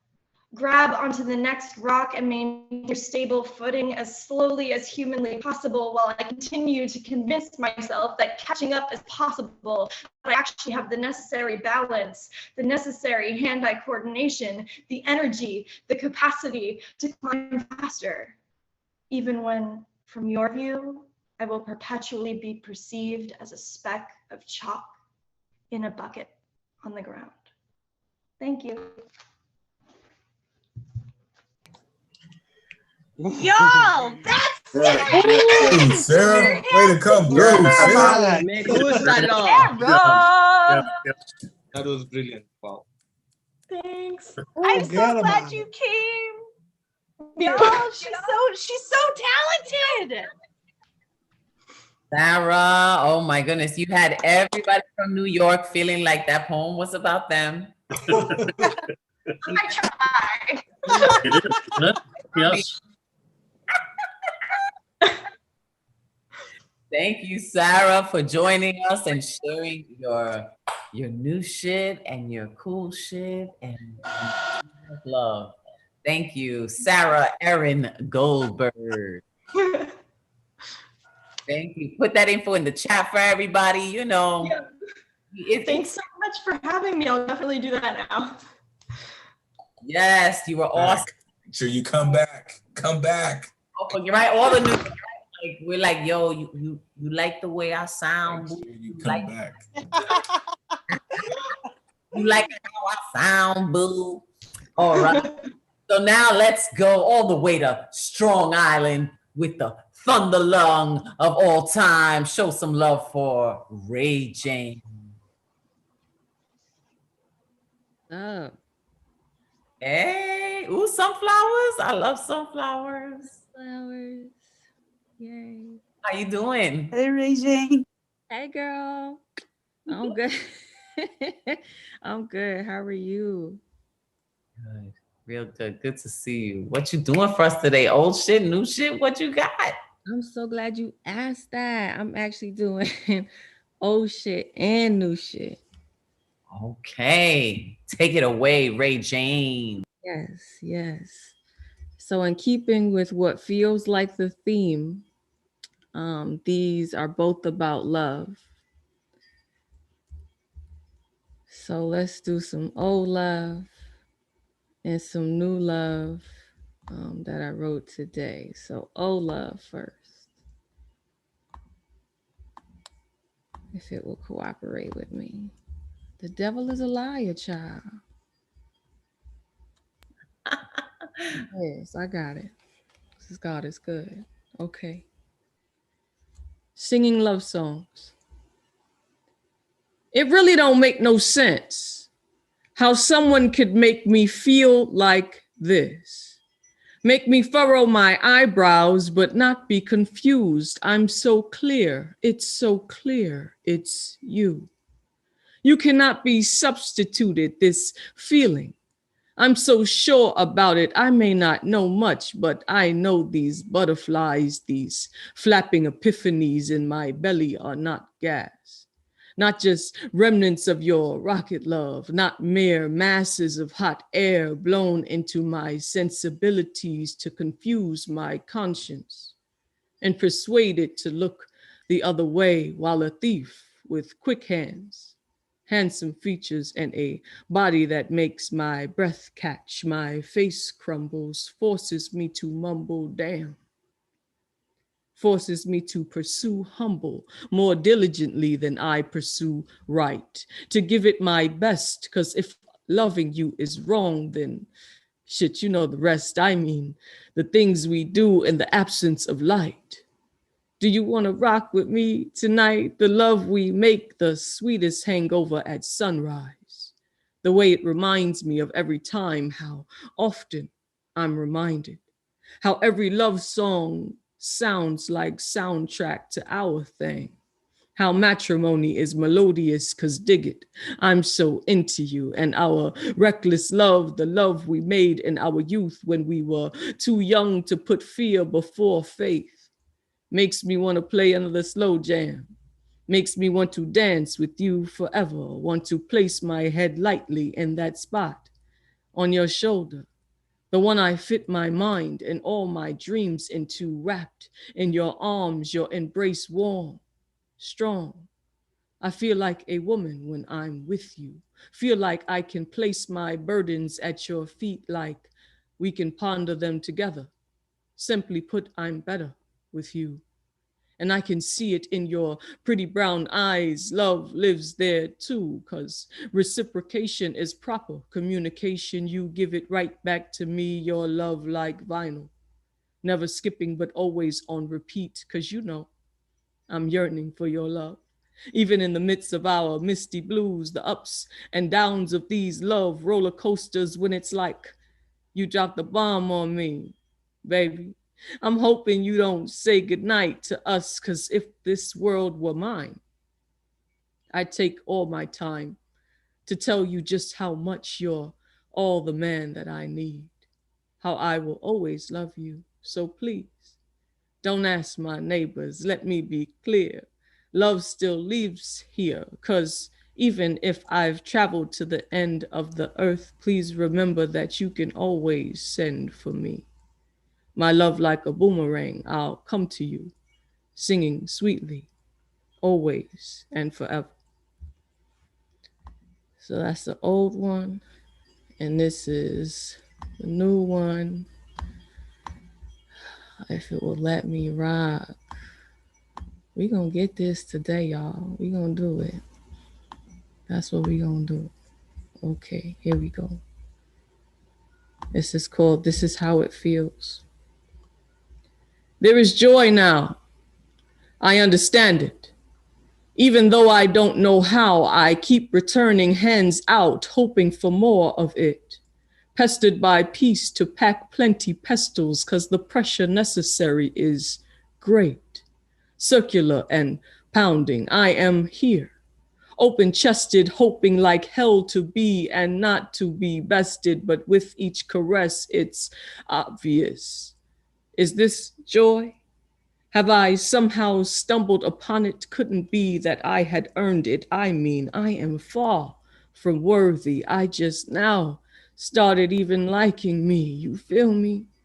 So this drastic change from heavy weighs a ton. Am I the one? The last of my inhibitions, legendary swordsman slicing at joy, but it won't win, you see. Joy got moves. Start whooping on my doubts, then got smooth. Is it you? Are you the reason I forgot the rules? Listen, this is me. The rules are my native tongue with which I am surviving barely. So yeah, I am unclear on how I got you. Don't get me wrong, I'm so glad that you're here, and I guess it doesn't really matter how we met, but damn, I'm glad I broke up with fear, because this right here, God is in this thing.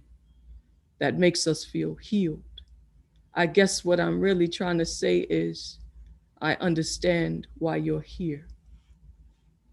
Thank you. I'ma just be like, ooh, it's gonna be me right now doing this for Ray Jane, the queen. Yes. Breaking down that love. Yes. Broke up with fear. Ooh. Thank you. Thank you. Thank you. Jane. If you want to follow me, you can follow me at 3_4ths clairvoyant. You can find all my content at itsrayjane.com. I'm glad to be here with y'all. Thank Love you. is in the air. Don't you feel it?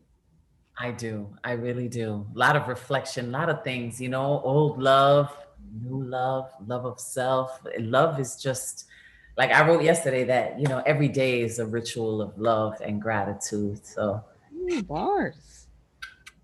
love you, queen. See you soon. Now we're going to keep it going, keep it flowing. Last week, Paul Con Queso dropped the cheese on, yo, he gave me the Humpty Trumpty Dumpty wall line and yo, killed it. Let's go with Paul Con Queso. Yeah, Trumpty Dumpty sat on his wall. My dude. His broke ass wall. That shit's gonna be torn down in like 3 milliseconds because nobody ever funded that bootleg ass shit. But yeah. Hello. So yeah, I'm noticing. How you doing tonight, Brew? I'm great. I feel good. So happy. So yeah, I'm sensing a lot of vibes in the room tonight. A little bit of rage, which is understandable. A lot of remembrance, and a lot of love. So I'm gonna read 2 poems, both entirely new shit. I wrote both today. So I'm gonna read this first, called "Robbing Hoods." To steal from the rich and give to the poor, it seemed, at least to me, an honorable deed.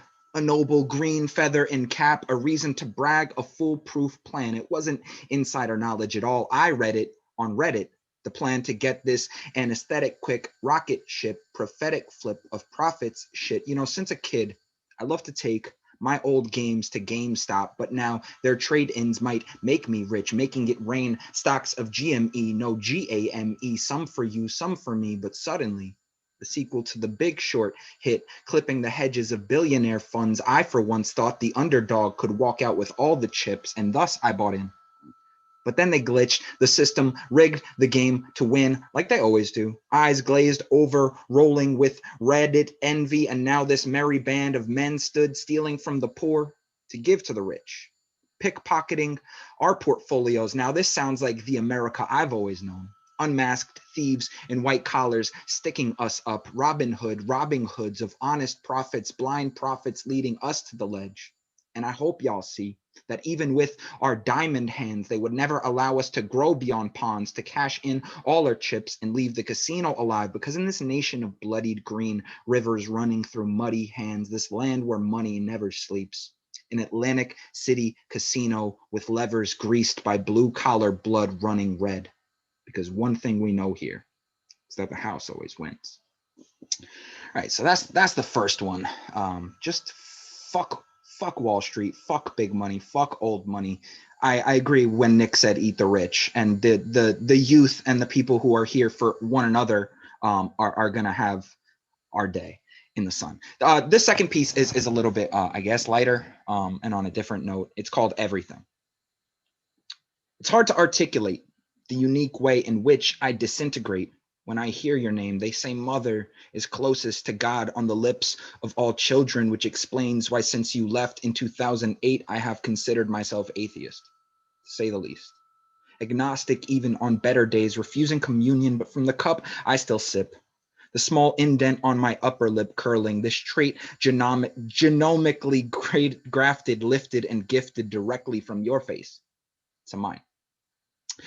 Those deep set eyes and sockets, look into my eyes, you will see what you mean to me. Maybe that's why I find mirrors so hard to peer into. Could explain how since your erasure, I've rarely ever lasted till afternoon without 6 o'clock shadowing, a mustache shrouding the signature lip you heirloomed me. Perhaps it's too hard to face facial recognition when I think of the way you left this spatial plane. place in time, like 1,000 dying stars at once collapsing into a galaxy of boxed wine and Wellbutrin absinthe-dipped embers of shooting supernovas burning bright as butane grasping at the tails of an astral-traveling comet's soul.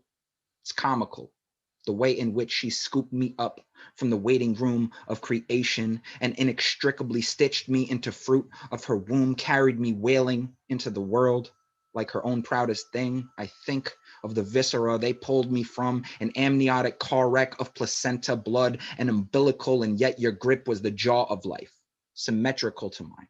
I can hazard to guess why I keep this goatee long. My God, how I wish that winter beards hugged us and fit in the same ways as a mother's embrace, to be cradled in the crook of an arm or chest. And yes, even as grown men, we still require the nurture of being nested, not in the least bit Oedipal. It's incredible how sometimes just popping on an album by Marvin Gaye, pouring a glass of Chardonnay, I can still hear your voice reverberate. Picture your purple-stained lips sinking along to prints, and every drip of purple rain torrentially drenching these crests and peak of cheekbones inherited. It's a sadistic turn of memory.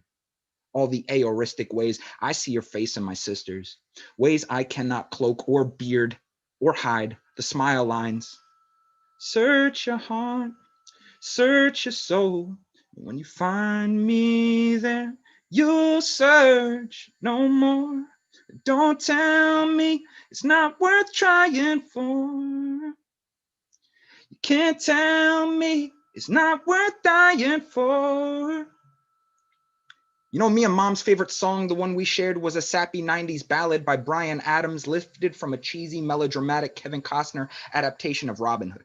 The fact it was kinda cringe never mattered, though, because that song belonged to us just as much as countless poems and tributes I've written you, post-mortem, but not enough. Never one Hey Mama while you were still here, to sing, hum, and groove along. It's a fucking human travesty that not all of y'all here tonight got to meet Kim. She was the biggest beacon in any dim-lit room or bar, a wind-up puppy of life, a walking fucking karaoke mic. And an endless well of empathy. Don't tell me it's not worth dying for. It's funny, the first thing that entered my mind today when a friend told me how Microsoft designed an AI that will let you email and text messages to the dead was you, Mom. And as he explained how they'll scrape all social media and mediums like YouTube to see how the departed would respond to your messages, that somehow based off this aggregate, they'd rebuild just a bit of them, maybe some refracted fragment. And what crossed my mind is how never, in any walk of life, could a fucking algorithm capture what you were like. The shadow within the light which would catch your cheeks to illuminate the moon spots and crooked teeth. It dawned on me that no poltergeisted correspondence from the beyond could ever begin to touch what she meant to me, and no tech company going full Black Mirror could ever convince me otherwise. Maybe if I wasn't so goddamn mulish, though, I could have the chance to necromance a single shred of goodbye, to hear her say one more time, I love you, my son, my boy, my baby, my Paulitos. It would shatter every atom, crack each grain of lime wood within my already broken Pinocchio boy being, seeking closure I never got to have, perhaps.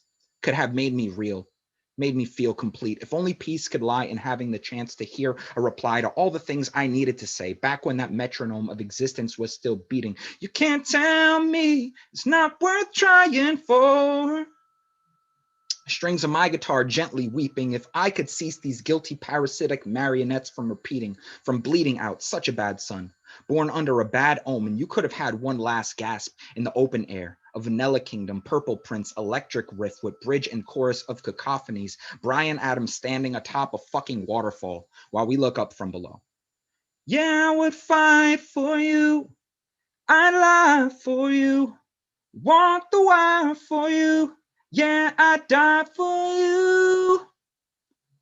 Just because I don't need, I don't see the need to commune with artifice doesn't mean I can't channel you on demand at any time. All I need to do is press my palm to the prominence of this orbital bone and breathe in deep to feel you carrying me. To run a finger across this upper lip, under chin. I have no need to mask, to cup my ear and listen to the voice which you equip me with, because yes, you know it's true.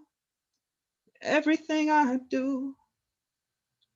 So I'll create for my creator until the day that I die. doing everything I do to keep her alive, because I do it for you. Oh, that was beautiful, Paul. Paul con queso. Paul, how old were you when you wrote your first poem?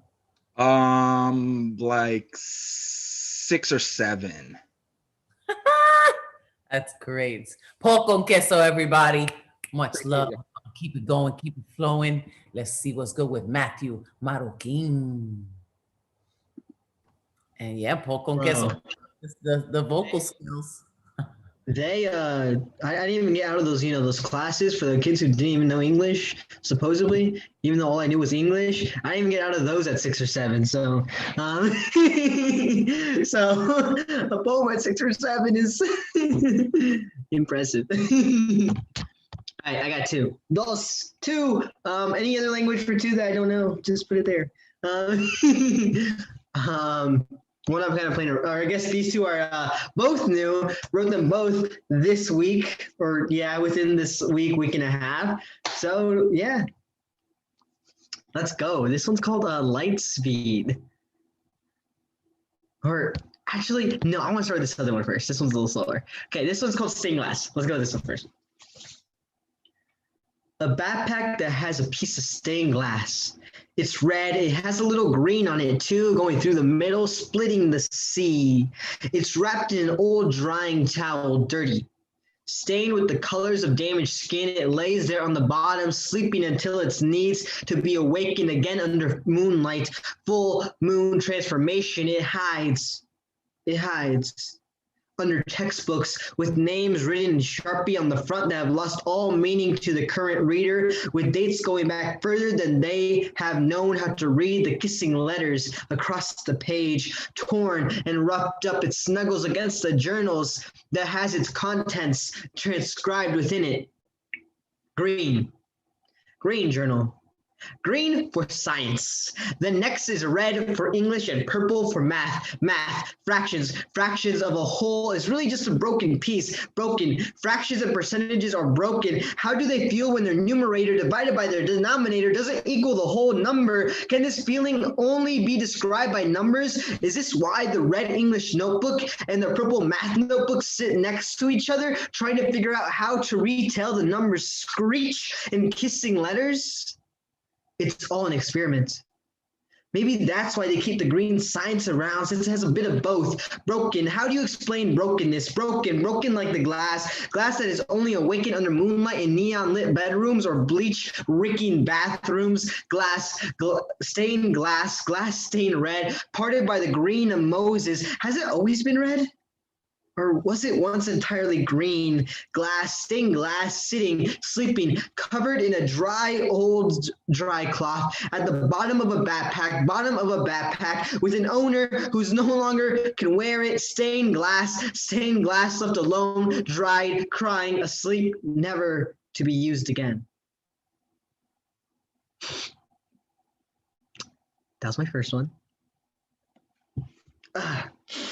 Okay. I need a humidifier in the storm room. Second one. Gotta hydrate, y'all. Drink some water. This is your calling to drink some water, everybody. Okay, this one's called Light Speed. This one's kind of hard to perform, so. Well, not hard, but it's new. This one's the newest one. You have to go faster.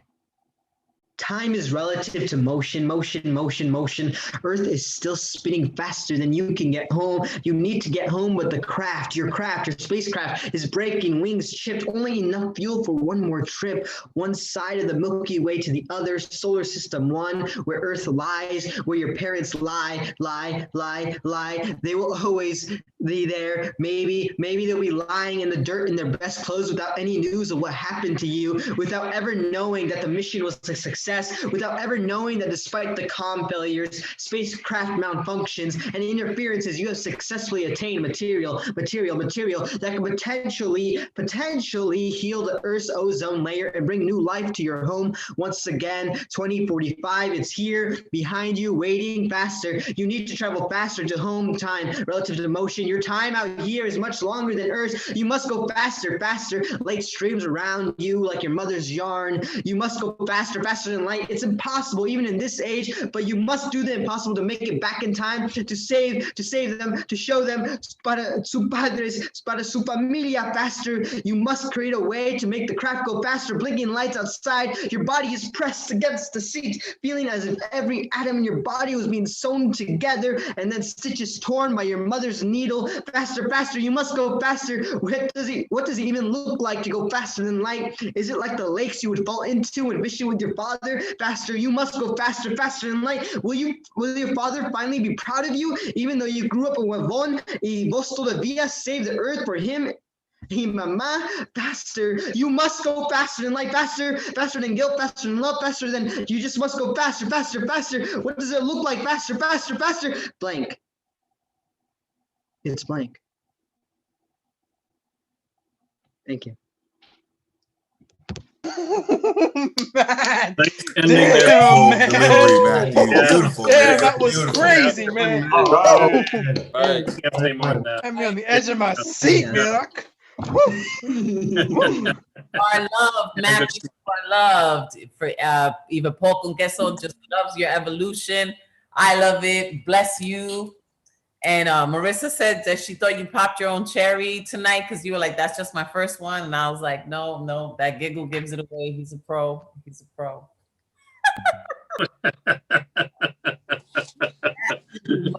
Okay. So for Marissa kind of put in the chat, for those who don't know, huevón means lazy, like a lazy person. I dropped that word in there. Some people might not know that, but yeah. Because even astronauts can be Latinos, just so you know. Thank you, Matthew. Thank you. All right, let's go with Elaine Nadal. You there, Elaine? Hola. Hola. Hi, how are you, Bruja? Good. How you doing? I'm doing okay. I'm doing all right. What are you gonna do for us tonight? I'll be sharing one poem called Fly. Okay. I want more than just relating. I want some understanding, a discomfort, a restlessness, an impetus for discovering unknown territory and incertitude. Relating only takes you to familiar settings. Beyond a memory, echoes can be felt in brokenness. I want a conscientious effort to depart from self and hear a river clearing its conscience, a mountain ridge seeking justice. Pain knows its own home, but there are other homes, offering different views, different truths, connecting us to reality, to humanity. My heart is set on becoming not a goddess, but a higher me, a soul with compassion and empathy, with pieces of others whom I've never met, from remote places, from distant times. I want to be born again and again. I've learned that what's foreign to me isn't non-existent. Apprehensions of unfamiliarity have obscured many voices. Let them enter a body, nestle their tone colors in spines, rest their cadences in pressed sheets of flower patterns or silver-plated fans, carrying words that need to be heard. Let them be heard, for they too deserve a dwelling in the pages of a book. Thank you. Beautiful poem. Great Beautiful. Thank you, Elaine. Thank you so much. Beautiful. Yes. Wonderful. Yes. Beautiful. Beautiful. Amazing. Very nice. So beautiful and beautifully read. Thank you, Elaine, for sharing with us. So Thank great. you, Bruja. Mwah. Love for Elaine. Night. Okay, so let's see what's good with Joski C. Joski. Bruja. Hey. Hey, coming through. Good. Yeah, ready to rock and roll or what? I sure am. Hey, so this is all new shit. I'm so happy to be here. I got a couple of haikus. How about that? I'm trying to stretch. So this is called Dinosaur. The dinosaur sulks, sinks into Florida swamp. Welcome home, reptile. And then politician's tongue. Politician's tongue stretched to southern Florida, stuck in Donald Trump.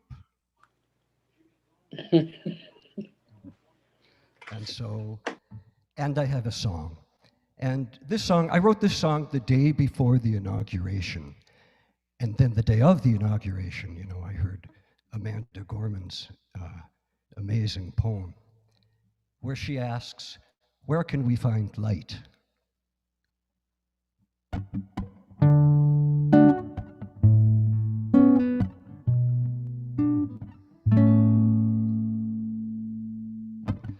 Colors of the rainbow, together they make light. If we shine together, we'll be all right. Dance with abandon deep into the night. We make love, we make light, shine so very bright. If there was no night, we would have no dreams, and dreams kept alive. That's how we survive. Here's to the sisters, all in every hue. Melanin, move me, shaking off the blues. Dance with abandon deep into the night. They brought us home, it's time to set things right. If there was no night, we would have no dreams, and dreams kept alive. That's how we survive. Colors of the rainbow, colors of the rainbow. If we shine together, we make light.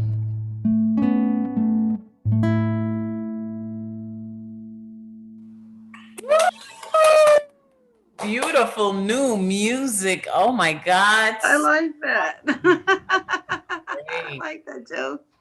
Oh, Christina hadn't even heard that one. That's how new it is. Beautiful. Joski C, ladies and gentlemen. Thank you. Supported by his love, Christina. So great. That's new. Christina, I sending like it. yeah, good stuff, man. Always. And just, you know, that love for you just can't go wrong. Say, can I just say? Yeah. I think Amanda Gorman should be a Nuyorican, an honorary Nuyorican pandemic poet. I'm just saying. That sounds good. That's, you know, when I heard her reciting her poem, I thought I was the Nuyorican. It was that good. You're so crazy. It was that good. well, she does come from, you know, New York poetry. Like, was raised and taught, and here in New York, got the vibe. We'll own her. We'll take her as one of our own. Hopefully, we get to see her and tell her, you're one of us for sure. Pandemic poets. Pandemic poets. Pandemic poets. Say pandemic poets. Everybody's supposed to do the wave. Pandemic poets. Yes. Okay. Now let's keep it going. Let's see, Mr. Speaker Sears. Good evening. Hola. You all right? What's good? You okay? You have a lot of. I'm good. It's just a poem. I want everybody to know it's just poetry. Uh-oh. I am depression. I will kill every last one of you. Break you down, turn smiles to frowns just to keep you blue. Given the chance, my goal is to devastate you, rich or sad, happy or mad. I don't care what you want to do. My life is to destroy everything about you. My desire is to leave you bogged down, afraid and confused. Like COVID-19, I spread from lips to ears with the plan to silently come for you. Crushing hopes, destroying dreams, and giving you a self-hate type mood. Respecting nothing about you, rich or poor, I don't care what you have been through. Your success, status, and goals, I will devour like Kansas City barbecue. My targets are first responders, veterans, Republicans, Democrats, Christians, atheists, and Jews. Deep inside of me, I hate the thought of every single one of you. Muslims, gays, the weak, young, all colors. See, my aim is to suffocate you. Destroy moods and make you not even want to eat food. Don't believe me? That is because you're tuned into the wrong news. Check my stats, been killing millions annually for years. Don't be confused. If a mother struggles with childbirth, you call me postpartum. When minds are split or confused, and then you call me bipolar. As 20 plus veterans die daily, then you change my name to post-traumatic stress. Suicide is my weapon of choice. Isolation is one of my primary methods. Don't really care what you call me, just as long as my body count continues to rise. While you fall, you come to my call. Leave a letter, say your goodbyes, and like the Pied Piper baby, follow me to your demise. Because the day you let depression tell you what to do, well, that's the night poetry failed you. In peace. Very nice. Mr. Speaker, come through with that shit, man. Yeah. Way to bring it up. All right. That was. As someone that fought depression and won, I felt that one. Yeah. That one. Poetry hasn't failed me yet, so I'm doing okay. Powerful, Mr. Speaker Sears. Thank you for the vulnerability. James Brown sharing his truth. Yeah, depression almost got me too. Thank you so much. They say a depression is what, like rage turned inward. So that's why with the poetry, we let it out. Poetry is the healing force. And now we're gonna hear from our professor, Tesosomok. Ladies and gentlemen, let's hear what's good with Tesosomok. Yo. Hi. How are you? Are you in the States or are you in the island? I'm still here. I bought a one-way ticket to Puerto Rico and I'm staying until, I don't know. All right. We're gonna have to keep educating you. Yes, thank you. This piece is titled The Spectre Writer. You have to understand deeply that we don't need the writer. What we need is the story, because this keeps us alive. Our fragile hopes, our fragile aspirations, our longings of various kinds are sustained by a belief in something that are found in stories. You've always got to be thinking about the reader's need. Barry Lopez. When you speak of specters, you will immediately be relegated to the wastebasket of intellect, the unenlightened neophyte who believes in superstitions. But as BIPOC people, we're keenly aware of the gaze. We have the system of power gaze, the male gaze, the feminine gaze, and imperial gaze, the white gaze, and anthropomorphic gaze.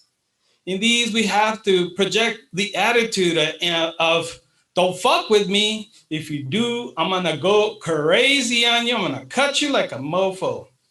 Failure to physically enunciate will relegate you to the specter of prey. The popo will prey on you with their knees and batons, their qualified immunity, unlimited monopolic violence. Our people will swindle you, rob you, kill you, steal from your home of their own desperation of deprivation. This is the imminence of being in place, burying yourself in the asphalt so only your unblinking eyes appear. The urbanized, piss-stained, trash-strewn awareness and perception of others, groups, or oneself. The existential and phenomenology of being enclosed in place.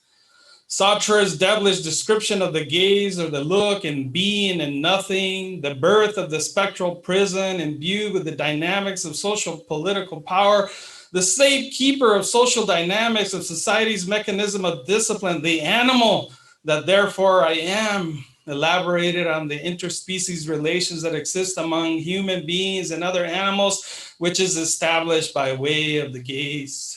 The forbidding gaze of the anxious state of mind. It comes with self-awareness that we can be seen and looked at. We are gazed via the sky, via the phone lines, via the cans, via the blinds. It is a kind of sublime murder, a psychological effect of being subjected to the gaze is a loss of autonomy, of becoming aware that one is the visible object.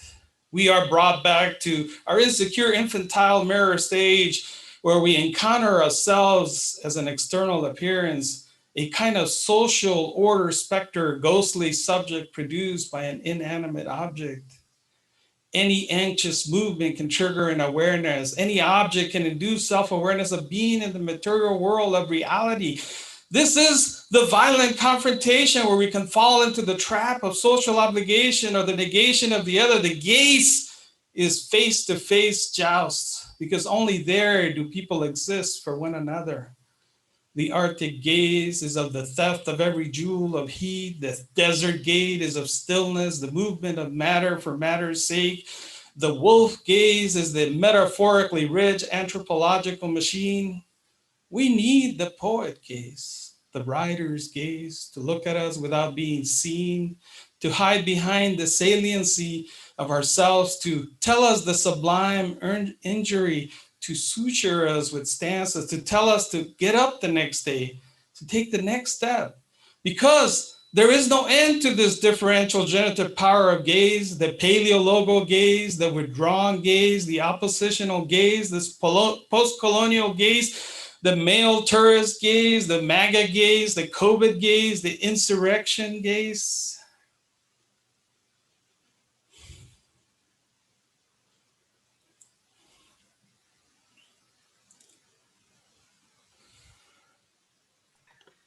Whoa.